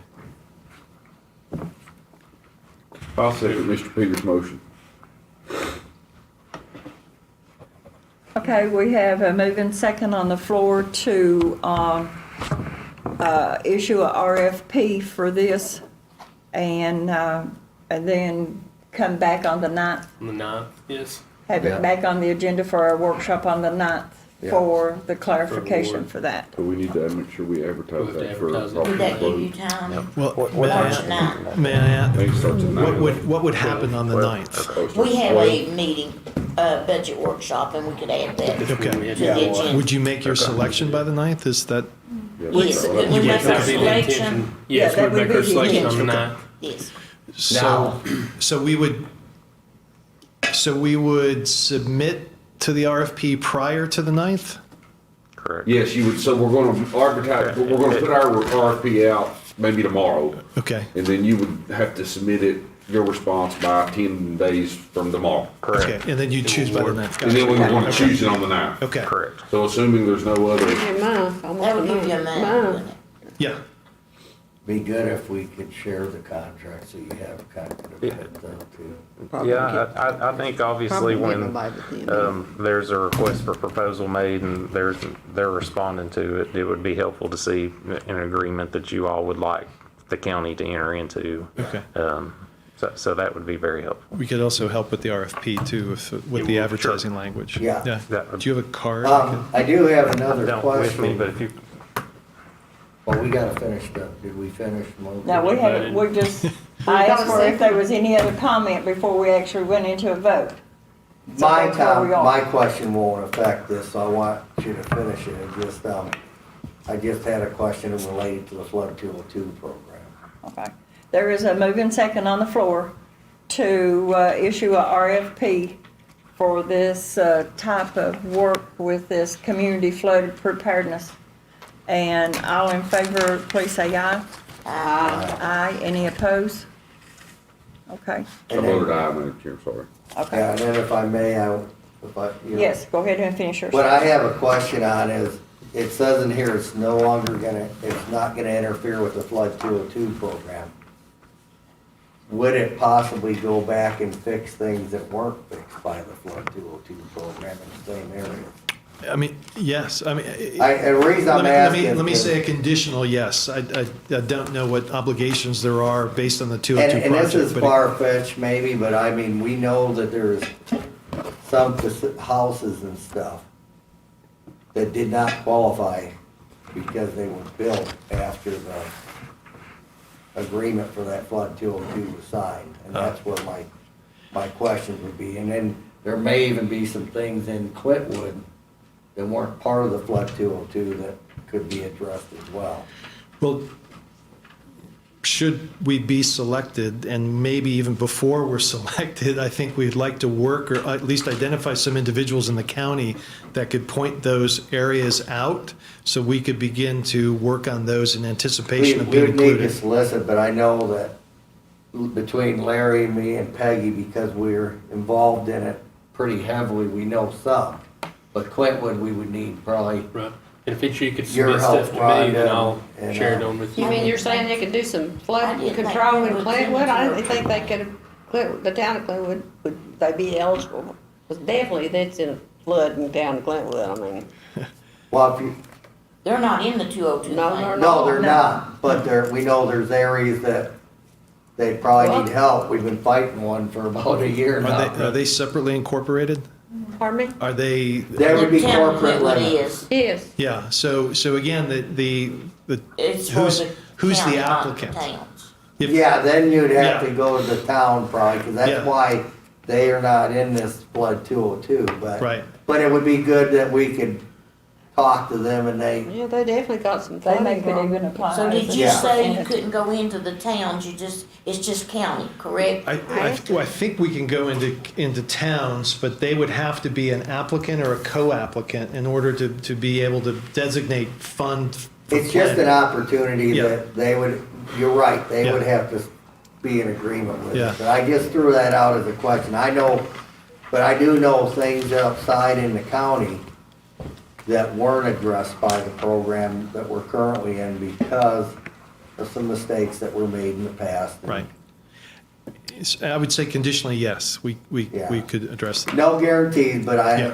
it answered the basic question I Okay. had. Thanks. Good. We appreciate your time, appreciate Yes. you coming down, appreciate your presentation to us, and Thank you all very much. March 9th, we'll Okay, decide. very good. Thank you all. Thank you. Thank you. Thank you. Thank you. Okay, now we'll move on to item number 10, which is on your agenda as item 9. Miss Jennifer Pike with the Cumberland Industrial She's going Facility. to close She's session. going We're to going to Oh, close session. she's not giving no presentation, she's just gonna do it in okay. Yeah. All right, Yeah. okay. Then I guess the next thing on the agenda is to go into closed session, which is item number 20. If we need a motion for closed session. I'll make a motion, Madam Chair, that Okay. pursuant to Virginia Code Section 2.2-3711A, 1 and 5, Section 2.2-3711A1, Personnel, all departments, and Section 2.2-3711A5, Economic Development, update that we go into closed session, and I presume we want to talk about the economic development piece first, once we get in there. Yes. Yeah. And we're gonna invite Ms. Jennifer Pike into the session. Okay. Do we have a second? I said, Okay, we have a move and second to go into closed session to discuss personnel, all departments, economic development, and updates, and to invite Jennifer Pike from the SIFA to be part of that. All in favor, please say aye. Aye. And any opposed? Okay, we are now in closed session. Are we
We are now out of closed session, and I will entertain a motion to certify closed session.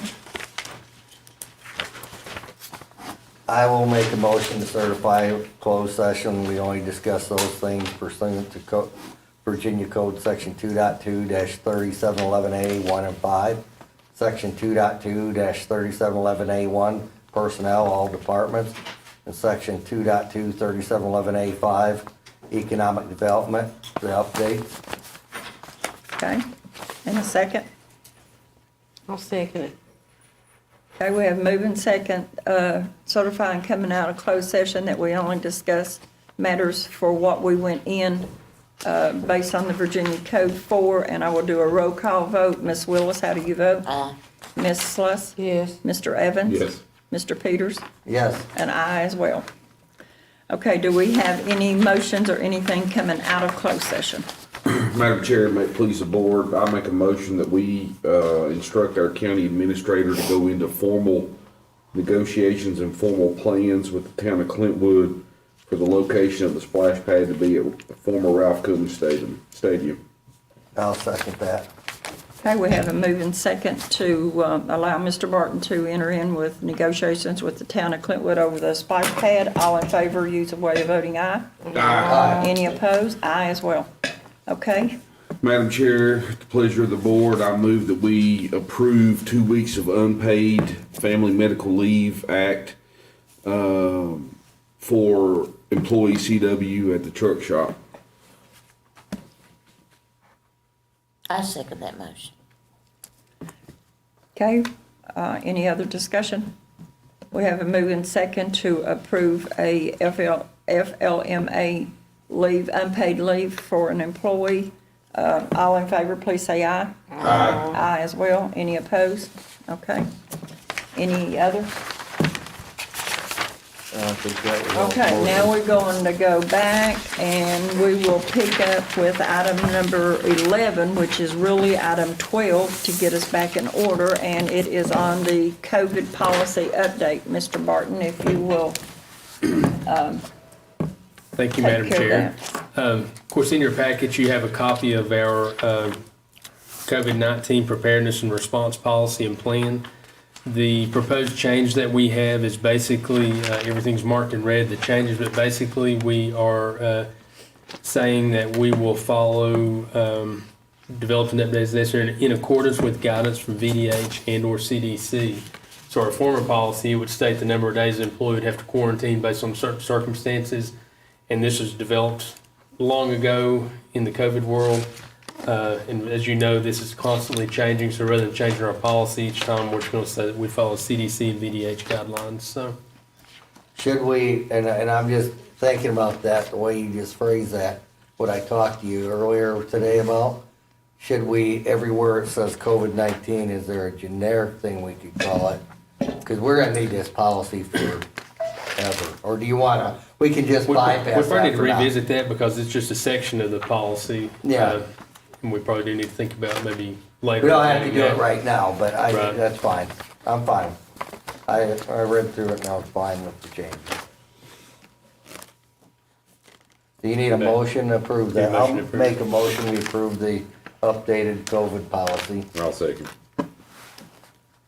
Okay, we have a moving second on the floor to approve the COVID updated, policy update. All in favor, please say aye. Aye as well, and any opposed, okay? Moving on to item number 13, addendum to the Starlink agreement. Mr. Barton. Thank you, Madam Chair. In your packet, you have the addendum to Starlink agreement dated 2/10/22. Spoke with Mr. Donald Purdy about this, and basically this is a formality. If you'll remember when we bought the one sale of accounts through Starlink, we received $50,000 in credit of state money that came down through VCTA that come to Dickinson County. And basically this agreement is just stating that the $50,000 came to us and that's how the monies was spent. We didn't actually receive monies for that, and we didn't expend monies, they just reduced our bill. I included a copy of the former invoice that we paid that showed where we got the $50,000 credit, and there's that at 6/29 or 21. So this just formalizes things on their end, so they've got a record to report back to the state on how it was handled. So I'll answer any questions and just need a move and second on this. I move that we accept and enter into the Starlink addendum. I'll second that motion. Okay, we have a move and second to, on the addendum to the Starlink agreement. All in favor, please say aye. Aye. Any opposed? Aye as well. Number 14, the problematic agreement with the Corps, Mr. Barton. Thank you, Madam Chair. This is an item that's been on our agenda multiple times. If you'll recall, this has to do with how situations are handled with the Core 202 project if they're doing demo and rebuilding work, and they were to find some historic artifacts or, ancient burial grounds, anything like that. What happens with this is the Virginia Department of Historical Resources had asked the Corps to make one minor change in the reporting requirement on how they're reported and notified if this happens. So that's the only change to this. You all have approved it 2 times previously. So I'll just ask that you give me authority to sign off on this with the change. I'll make a motion, we authorize the county administrator to sign off on the programmatic. I'll second. Okay, moving second on the floor for Mr. Barton to be able to sign the problematic agreement with the Corps. All in favor, please say aye. Aye. And aye as well. Anyone opposed? Okay, moving on to number 15, the mileage reimbursement policy. Thank you, Madam Chair. I'll take that one as well. This is the same policy that you had last month, except we made one change. We added an item F at the board's request, and it deals with travel by the Board of Supervisors themselves. And it basically goes on to say that any travel needs to be approved by the board prior to commencement of the trip. So if it's a board member taking a trip, then they would need to fill out the same travel authorization form that an employee would. But instead of me approving it, it would come to the board for approval before the trip. So you may have any questions on that or any other part of the policy. And as you're aware, we don't have a formal policy adopted by the county right now. So once we get this in place, then we'll circulate that out with all departments and start. On page 3, the per diem rates they got there, is that what they show for like travel days or something? That's from the federal government. It is. It's that hyperlink, and we just listed this one as an example. Okay, that's why I need to make sure, because Yes. that varies according to the It does. location. And we just listed that for example, Yeah, I for gotcha. 2022. Okay. That's all I had. So if you go to Richmond, it may be different than Atlanta. or- Yeah, and that's what I'm used to. That's Yeah. the way it's done with the federal government too. I make a motion, we approve the travel and business expense reimbursement policy as written. I'll second it. Okay, we have a moving second on the floor to approve the mileage reimbursement policy as written. All in favor, please say aye. Aye. Aye as well. Any opposed? Okay, number 16, the mowing contract.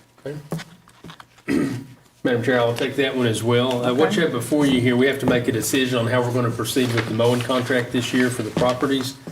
As you'll recall, last year, we done an RFP and took sealed bids on that, and that was awarded to Sergeant Lawn Care, Mr. Adrian Sargent.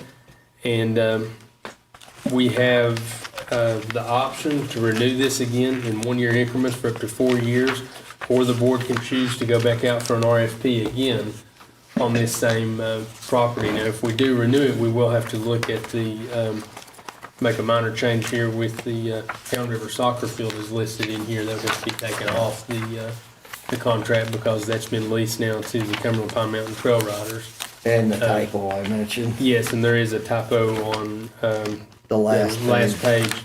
Or next In to item number last. 23, it has to use proper care and caution is how that should read. It says C space E, that should be proper care and caution. Well, how did he perform? I think he done pretty well. Yeah, so I don't see no, Yeah, overall, he done Why would well, you- a lot of mowing. I'm okay with us He just gonna do keeping that it the the same way. price? It's like he had to go up for fuel. I reached out to him in January to see if Well, he- and that's the reason I was gonna say, I think we should not pursue because things are going up in price and this'll go up. This'll stay the same price we know if we proceed. Well, I think that you can't get nobody no cheaper than this. Yeah, I think, But I'm with you, I mentioned that to Larry I'm too. surprised that he'll take it for this with the price of fuel right Yeah, I now. know, me too. Yeah, I kind of went back and forth once I learned we were going to do it this way. I really like to do the RFP, even though I, number one, think Adrian does a good job, and number two, I know nobody's going to be cheaper. I can't fathom somebody being cheaper, but I still am just the way I like to do things. I think we should do the RFP again, just allow somebody the opportunity if they want to bid on it. well, my concern is we got him right now, if he's gonna take it, the prices, I'm sure for gas and all that have went up, and we went through this RFP last year and threw it out on It was another a disaster deal. last year. So I just soon, we've got someone, we went through the process and he was selected, let's ride this. Well, my nephew does mowing, and he sure said he couldn't do it for that. And then he's Yeah. making a bid on behavioral health, is bidding out each one of theirs separately. Each Putting a property. bid on each property to mow it. I don't know if we'll get, I don't know. I don't think we will get anybody cheaper than this. I'll make a motion, we approve with the changes that, we go out and award this again to the same individual. What is it, I mean, Rose Ridge Tennis Courts, ain't nobody uses that. We still own the property, though, and have to keep it up, so So you're taking off the soccer field, what else, anything else? that would be all. Well, we did go up there and clean that up and everything, but nobody Looks a used lot it. better. Looks a lot better now. Okay. Okay, we have a motion on the floor. Do I hear a second?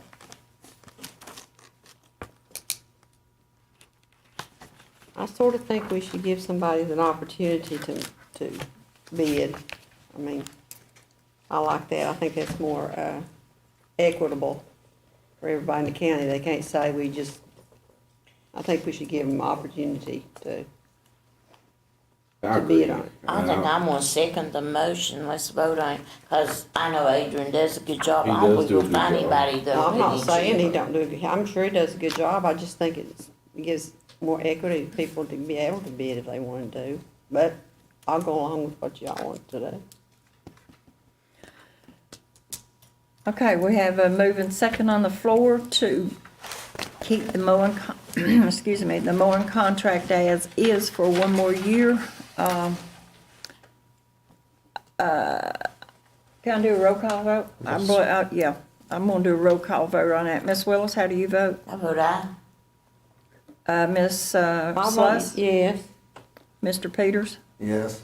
Mr. Evans? No. And I as well. So 4, so 1 on that one. Only, I had one issue was at Trammell, that we had one of our meetings up there that one of the neighbors came and mowed just enough to get in. And other than that, I reckon it was taken care of the rest of the time. So, that's the only issue I had. Okay, moving Well, on they're only to supposed to mow it every 8 days, is that what it says? It's in 7 there. to 10 days 7 in to here. 10, depending on the Yeah. weather. Yeah, weather, you Yeah. The got weather does y'all And it might sometimes. So we be do need to weather make and those all. corrections. Make those corrections and Yeah. adjust it, we'll enter it Yeah. in the contract. Okay, moving on to item number 17, Dickinson County School Board deeds. Mr. Barton, if you can enlighten us on all of these. Thank you, Madam Chair. We have an A, B, and a C. We have 3 deeds before us here, and how these originated is Mr. Kendrick has been working on cleaning up some things. He's worked with Mr. Scott Mullins at the schools to clean up some outstanding properties that needed to be cleared up and come back to the county. The first that you have before you, I'm just going to go through all 3 of these, and then you can vote individually. But in A, we have what we call the Sykes property on Route 885 Technology Drive. That's land, if you cut up Technology Drive across the road from the sign on the left-hand side of the road coming up through here, that's where that tract of land is located. And this was going to be used for some stream mitigation work to the construction of Ridgeview, but it was not needed for that, so they're going to give that title back over to the county. The second, B, Irvington High School. This is actually just a real small parcel of land. It's not where any of the school or buildings or anything was. It's actually across the road, just a little strip of land, Lehman said there, that they found out that was still outstanding in trying to clean up some records.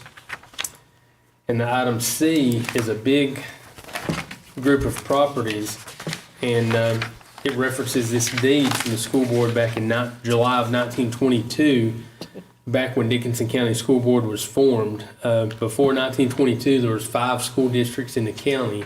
Each district had their own school district, and each district owned their own one-room schools. You know, maybe a quarter acre here, a half acre there. I want to say there's about 90 tracts of land in this altogether.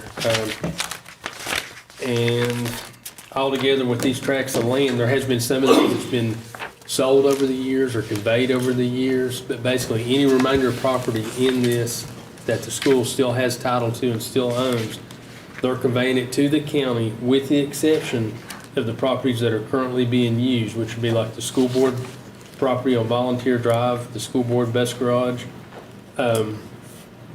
Riffy property, which isn't in this deed, Irvington Elementary property, Clinchco Elementary property, which would include the vocational school and the bus garage down there, and Clintwood Elementary property, and Sand Lake School property, so all those that they're Is using. this our exhibit Yes. B? Yeah, I think so. Is that Exhibit B? Yeah, they're It would be, exempt. yes, I'm Yes. sorry, thank you for pointing that out. Exhibit B would be given the properties that, that they're still using that's accepted from this. And like I said, the purpose of these 3 deeds here is just try to clean up some things and, you know, they're conveying that back to the county, so. Lehman's more familiar, but I'll try to answer any questions that anyone has on this. So you're going for us to vote on a motion for each one? Each one I need to vote Okay, on I make a individually. motion that we accept the site's property on Route 885 Technology Drive. I make a Second. motion we accept that deed. Okay, we have a move and second on the floor to accept the school property on Route 885 Technology Drive. All in We don't favor, have a please. second. I didn't hear a second. Josh second. I say, Oh, I didn't hear it Yeah. either. I didn't hear it either. Yeah, Josh seconded. Okay, I'm sorry, I didn't hear Oh, it. that's okay. Teresa didn't hear. She Oh, wasn't. I'm sorry, Josh seconded. All in favor, please say aye. Aye. Any opposed? An aye as well. Okay? The second property B. I make a motion that we accept the Irvington High School property. second. Okay, moving second on the floor to accept the Irvington High School property. All in favor, please say aye. Aye as well. Any opposed? Okay. And C. I make a motion that we exempt all the properties that is in Exhibit B. Second. Okay, we have a moving second. All in favor, please say aye. Aye. Any opposed? Aye as well. Okay. Moving on to item 18, the Arpa request. These come out of the workshop. Yes. Thank you, Madam Chair. We had a workshop here a couple weeks ago, and all these come out of that workshop that we had. There's some other requests that we're still holding that's being considered, and we had some requests that were ineligible requests, but these are the 5 coming from it. You have the E911 request first. And I guess we can talk about these and vote on them one at a time. Is that the way we need to do it? That is. The first one is going to be for Dixie County E911, and this would be for $12,000, and it's going to be for all the tower and equipment inspections and a propagation study of each current tower that we have to determine what needs to be done to fix the radio situation. They're going to give us an estimate, and I'm being told, Peter told me last week that they should have that to us by this week, so we'll probably have a meeting with them this week or next week, I hope, and learn more about where we're at and what it's going to take to go to the next stage. So I'll answer any questions anybody has on that. If not, we'll need a vote on that. I move that we approve the E911 request for $12,000 for routine tower inspection and mapping, is that right? Mm-hmm. Mapping Yep. of the towers, of each tower? Yes. I'll second that. Okay, we have a move and second to accept the, or approve the E911 Arpa Request Fund of $12,000. All in favor, please say aye. Aye. Aye as well. Any opposed? Okay. The second one? Moving on to item B, we have two requests before you from Hayside Rescue Squad. The first, if you remember, Mr. Bartley approached us at our last meeting, asking for help with the repair of an ambulance for $1,247. And the second request was for $10,176.04, which would be the match needed for the new defibrillators that he got under grant. The $10,176.04 would be our match for that. So Yeah, for $65,000. yes, for $65,895.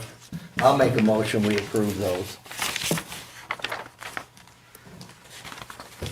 I'll second it. Okay, we have a move and second to approve Hayside Rescue Squad ARPA funds of $1,247 for repair and our match on their defibrillators of $10,176. All in favor, please say aye. Aye. Aye as well. Any opposed? Okay, on to C. All right, the next item, Madam Chair, is from item C from Dixon County Sheriff's Office. This request is for $10,620. It would be for 6 additional AED devices. If you recall, previously money was given to buy an AED device for every vehicle and building, and they realized they needed 6 more to cover everything, and then 30 sets of pads. The pads, once you use them one time, then you have to dispose of them and replace them. And I know the last count I had, a couple times they had been used and, saved one life already by doing that, so. I'll make a motion, We have met, Madam we Chair, had one that at we the approve church. this. And I saw an interesting thing the other day. It said a sudden death, AED can shock a heart. That the number one people who die from that is at sporting events, young athletes. Really? Yeah. So, we might mention that to her when she comes around. I'd like to have an AED at all, the gym, the football field, because it said the number one people who died was young people at sporting They're always events. at the ball game. Yeah, they do have them, the They're schools always have at them. the ball game. Yeah, the It's gonna be schools have hard. them It all doesn't there. matter. You can't run out and get you gotta have AED there. They do have them, They Ms. have them Lance, at the every- schools, yeah. they have them They have them in their school, in their, They have 'em cars or what? at the schools. They got school them at the events. schools? At the schools they do, Well, I've yes. seen one. Yeah, But is it in the gym or where? it's in the gym and they Oh, have one at that's the football great. That's stadium. great. I like that. That's great. Security's usually there too, so they would have one with the sheriff's department there, and I don't know if Good. rescue attends those. I'm thinking about buying Sometimes one they for do the on the house. football events. Okay, we have a motion on the floor by Ron to approve this. Do I have a second? I second it. Okay, move and second on the floor, for approving the sheriff's request, ARPA funds of AED devices and pads. All in favor, please say aye. Aye. Any opposed? Aye as well. And down to D. Okay. Thank you, Madam Chair. Item D is going to be for Ms. Rita Surratt from Dixon County Tourism and Chamber of Commerce. They've asked for a few upgrades in their office to try to assist with social distancing, sharing of equipment, things like that. It's $3,005. Yeah, and folks, I was gonna bring this up, and I want are we stretching our neck? We're out on a limb a little bit on this. We're out on a one, but- limb, why don't we just authorize Larry to just buy that out of the county? That's fine. It's not very much money. That's $3,000, so. You see what I'm saying? So I'm not against giving it, Yeah, 'cause getting it to giving it her, to I'm the just tourism, thinking. we're out. okay. I don't even think you need a motion then on that. Not on that, No, I'll let's take care go of to the that, next so. one. Yes. Okay. All right. Then our next one, our last one here is going to be from the Fair Committee, and we have two requests from them, from Miss Allison Mullins, Chairperson, Dickinson County Fair Association. We have one for $25,000 and one for $10,000, and the purpose of these is going to be to secure rides and entertainment for the 2022 Dickinson County Fair. And as you know, Miss Mullins was at our workshop and had presented what they were looking to do with entertainment and rides and things like that. So I'll try to answer any questions that I have on But that. she also wanted the county to stand good for the entertainment if it went over their budget, and I counted up their budget for entertainment's $22,000. It was. So basically, they used their money. And then they wanted us to stand good for the rides if the gate proceeds doesn't pay for the rides. And I think we give them $35,000 and let them manage the $35,000. What you can do, And you we're can- not obligated for anything else. You can include that in your motion if you wish, if it's the board's desire to fund them this, but that'd be the, Well, yeah, I don't think we enter any kind of contract with the committee or whatever, and so I agree with what she's saying. I mean, we don't. think I mean, they we're not went gonna. This is just Overboard for on their- 35,000, right? yes, 35,000. Entertainment. We probably need to check, and this, the fire committee, I mean, I don't wanna get bogged down in the fire committee, but they can't, well, they did though, enter into some debt obligations. In the past they did, yes. But I mean, they can't bind the county if they sign up with Larry Barton Rides. No. I mean, there's no way we could be bound by. Well, I think we should be very specific that this money goes for those things. Right, for rides and entertainment for the You know, 2022 fair.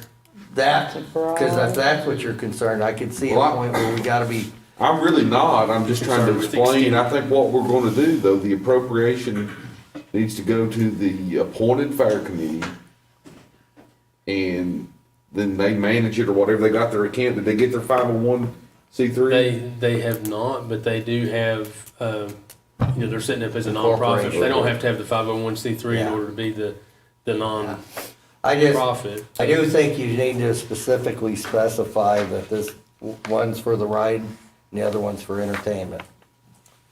And we can, and also with the fair committee, I spoke with Ms. Mullins earlier this week, and she wanted me to share with you when you looked at these, that they have been working with the school with like some of the programs that need the hours, like, Beta and Key Club and things. They're gonna be helping with some events down there and stuff to get their hours, and doing things like that is also gonna help with their 501c3 status if they pursue that, if they do more.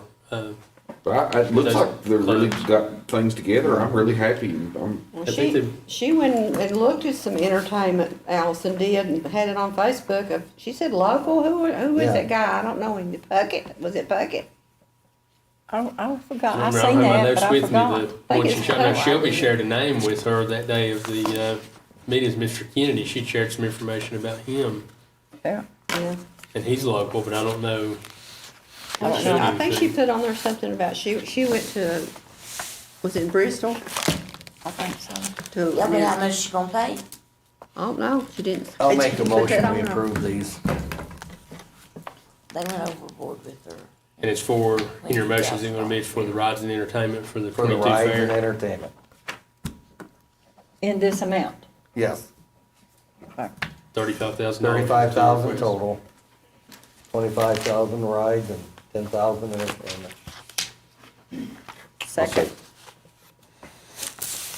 Josh, I thought I heard Josh say that. Okay, we have a moving second on the floor to fund $35,000 to the Dickinson County Fair Association only for rides and entertainment. All in favor, please say aye. Aye. Aye. Anyone, any opposed? Okay. Moving on down May to, I say something? Yes. Mr. Martin, Yes, we ma'am. got a request also, and I know we haven't approved it yet, but I wanna mention it. I think the Little League asked us for some money to help, with Little League $10,000. to get some uniforms and maybe to help pay some, Registration fees for registration fees. They're $45, and some parents can't pay the $45,000, Red.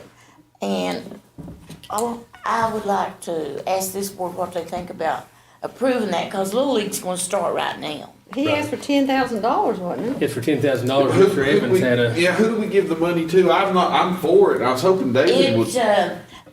Dave, Donald Smith is over the Little League, but I don't know who their secretary and treasurer is. David I think Yates, that I is- To think. get into David these, Yates what I was the think we one need to said- do, and I was hoping David Yates would respond, he never did. But I think we need to do, just like we just done with the fire committee, have a formal Little Yeah, League we board mentioned him where they back. have to get a bank account, where Mr. Barton has access to the bank account, can monitor the bank account, all that, not to say that anybody would do anything wrong. I just think we start giving $10,000 checks out to organizations that are not, we don't know if they're formally formed or. Yeah, they are formally formed, I know that. Well, how did they, did the school board form them or?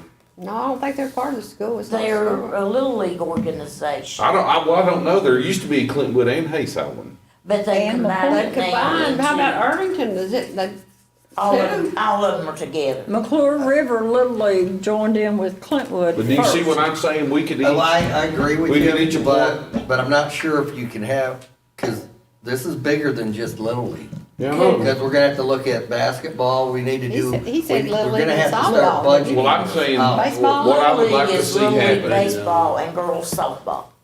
is it would encompass all Little League. I whatever sport. agree, and I agree. And that board would be responsible for the funding and some sort of accountability and centralization of, because I've been inundated for 2 years about Little League issues, one thing Mr. or Burke, could another. we have that put on our ninth They agenda? give very little to The March McClure. agenda, But see, and Ms. ask Davis, David so you'd to have come an in and Irvington explain district it to person. us. We can do that.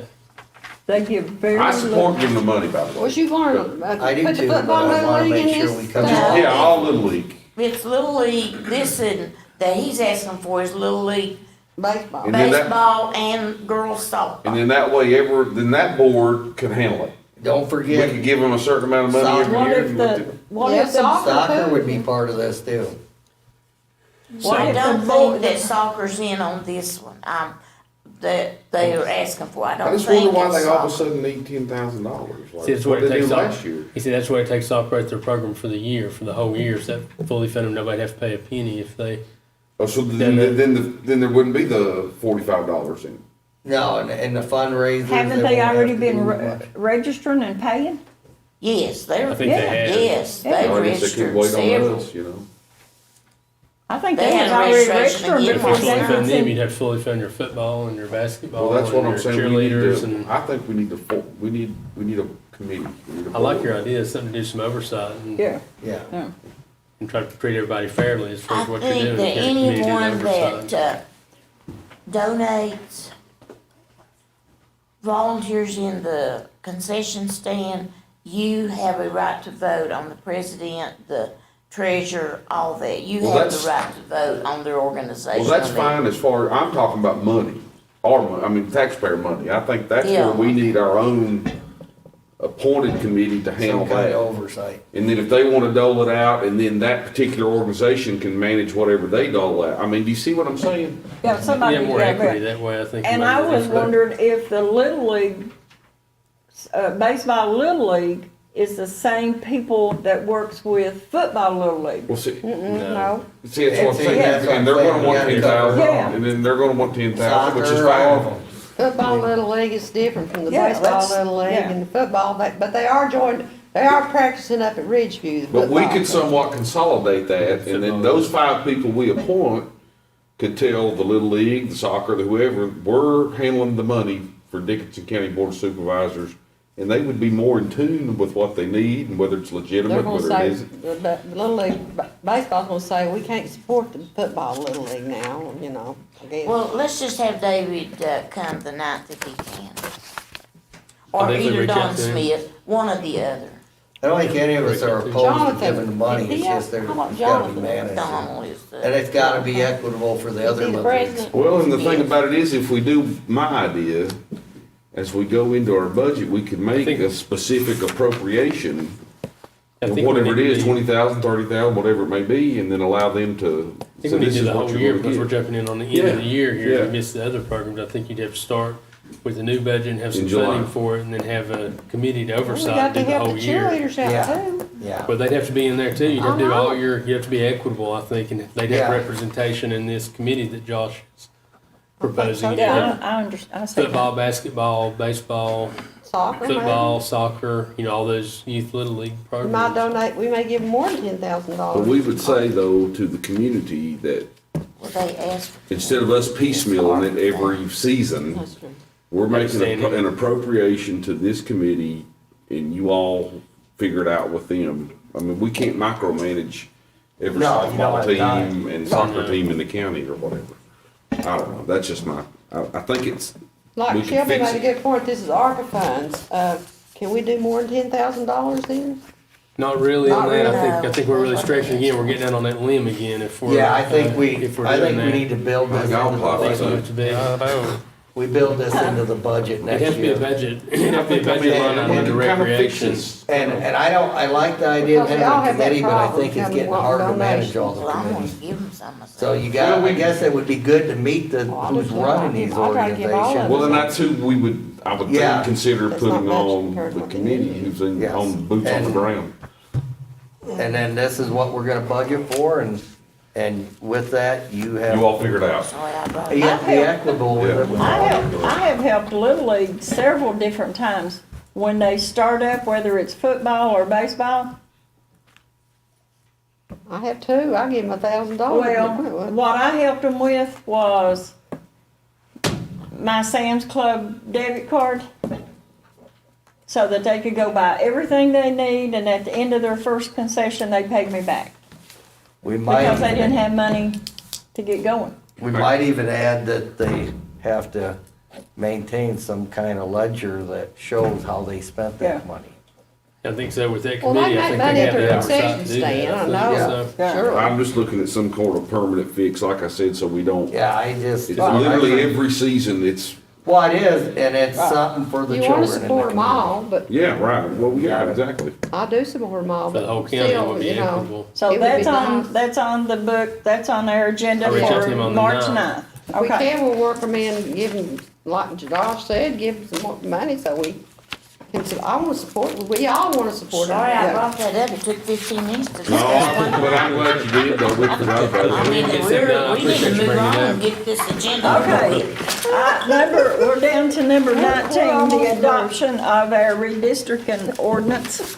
Do we have any other comments? I Mr. make a Barton? motion, we approve it. I'll second it. That's all you can do. We discussed it earlier in the public Right, well, hearing. that's true. And Josh seconded it. We have a move and second on the floor to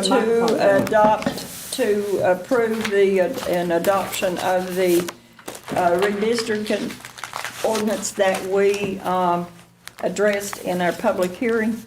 All in favor, please say aye. Aye. Aye as Aye. well. I'm gonna vote Hey, aye, but Kayla. I have reservations about voting for it.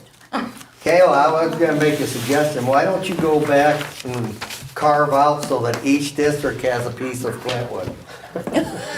I'm joking. Brandon Moore, and I mean, he can probably make it happen truthfully. I think we Each did it, district has a piece of Clintwood, that's what he said. What don't you like about the map, Shelby?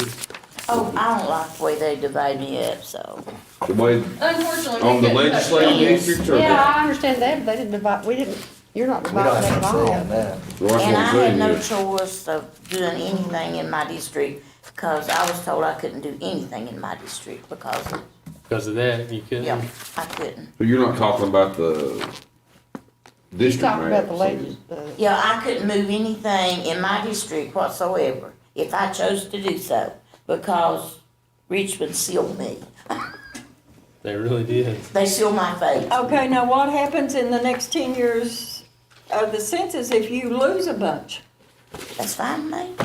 I'm Well, not gonna she be loses a around. bunch. Yeah, redraw.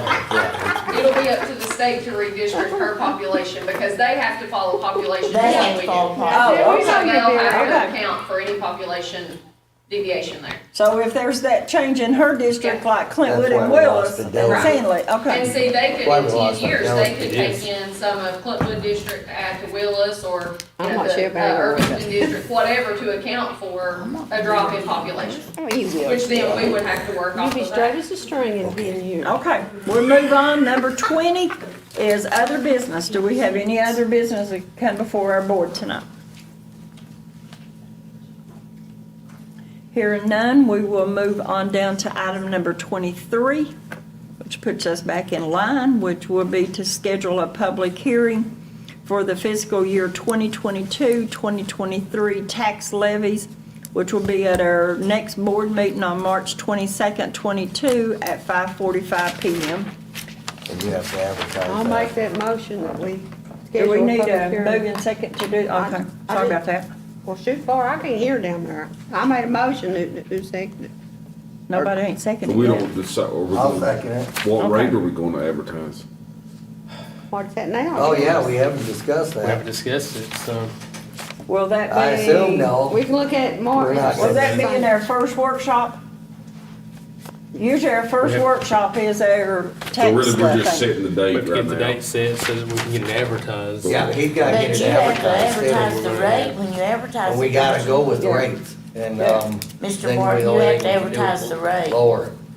We have to advertise the rate as well, so we're either gonna have to talk about it the 9th, because we're still working with It's just the a Commissioner's public office hearing. right now over the situation Yeah. that we've got with personal property.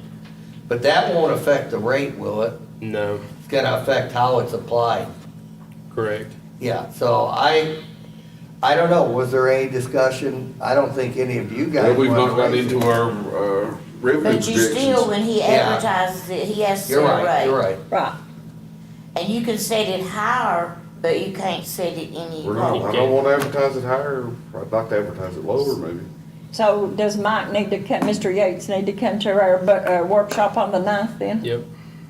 That gonna give you enough time to advertise? No, we have to advertise for 2 weeks, is that correct, Mr. Clerk? So we would have to, it would really need to be in the paper on the 9th and on the 16th in order to do that. Yeah. Well, I guess you could advertise the current rates and then if we, You can always lower them, you Lower can't 'em, raise yeah. them. Yeah, you can always lower. Correct. You guys comfortable with that? I've never raised taxes in 14 years, so I don't intend to this year. Well, that's what I'm saying. I ain't You raising can taxes. advertise it for the same rate. I think we're That's a safe when it's the firm- same rate, I mean, Yeah, I we're not gonna be able No, to. I do tax too. rate increase. But Josh is right, we Okay, haven't fine. really discussed it. I'm well, we against hadn't got it too. into our, we don't know what our revenue looks like yet, really. Yeah. Okay. So I'll make, do you need a motion for that? Well, we done I'll make a voted it. motion that we advertise the same rates I thought a motion, as we, last year, Okay. and we advertise it in the paper. she said it's already been voted on. We We voted to didn't. schedule it, but we didn't do We the rate. scheduled, I made a motion, Oh, did you? I'm sorry. yeah, you seconded. but that was Yeah. to schedule the That was to public schedule the hearing. hearing. It didn't have This, anything this to do with the moving rates. second is to the You did- rate. You rate. didn't vote on did you vote on? We're not gonna vote on the rate till we have a public hearing. Have a public hearing. You have Yeah, to it You advertise. have to advertise Advertise the the rate rates. so people Okay, can we'll come. vote on doing the advertise. So you made the motion Yes. to advertise the rate All right. as is, right? Yes. Okay, and who seconds that? Well, I don't know, I'll second it. Okay, we have a moving second to advertise the public hearing at last year's tax rate. Go ahead and read what those rates are too. 50. I'll have them in And front the of real them. estate I- is I 60 cents per 65. hundred and the Angie personal knows. property's, $1.35. $1.35 per hundred. Yeah, And 1050 hide it for there. merchants capital. okay. Sorry, I didn't mean that. Yeah, Too bad. 1050 for merchants You don't capital. pay enough, Ron, or you'd know. We have What? a, we Well, have no, a I moving, don't remember. I knew 60, I think, on the real. we It's have a, 60 or something, isn't it? $16.35. 60 or something. 60 cents on 100. 60 cents on 100, I think. Yep, yep. we have a moving second for that advertisement of the rate from last year. All in favor, please say aye. Aye. Any opposed, aye as well. We're down to item 24, supervisors' comments. Ms. Willis, we'll start with you. I pass. Okay, Ms. Sluss? Thank everybody for being here. We've had a productive meeting, I feel. Mr. Evans? Thank you, Ms. Kaiser. I'm just thrilled to death that the splash pad is moving forward. I really think that's something we can accomplish. I'm thrilled with the other economic development projects that we've got going on. I feel like that if we can start moving dirt this year on multiple pieces of property, that we've made a lot of progress in 2 years that a lot of people didn't really think was possible. But I want to appreciate and acknowledge Mr. Barton's hard work. He has worked really hard for the citizens of this county, and it doesn't go unnoticed by me. And we hope we'll start harvesting some fruit of all of our hard work here this spring and summer. I really hope we can keep moving forward. Mr. Peters? Thank you, all of you, for being here and that, and look forward to getting busy on this budget for next year. You look forward. That's all I got. Yeah, and I thank everyone for attending. I'm thankful that our meeting has gone as smoothly as it is, and we're done shortly after 9 o'clock for a change. And we welcome everybody to watch the video, watch us live, come and be with us, and I will entertain a motion to adjourn. I'll make a motion. And second? Second. And all in favor, please say aye. Aye. Any opposed? We stand adjourned.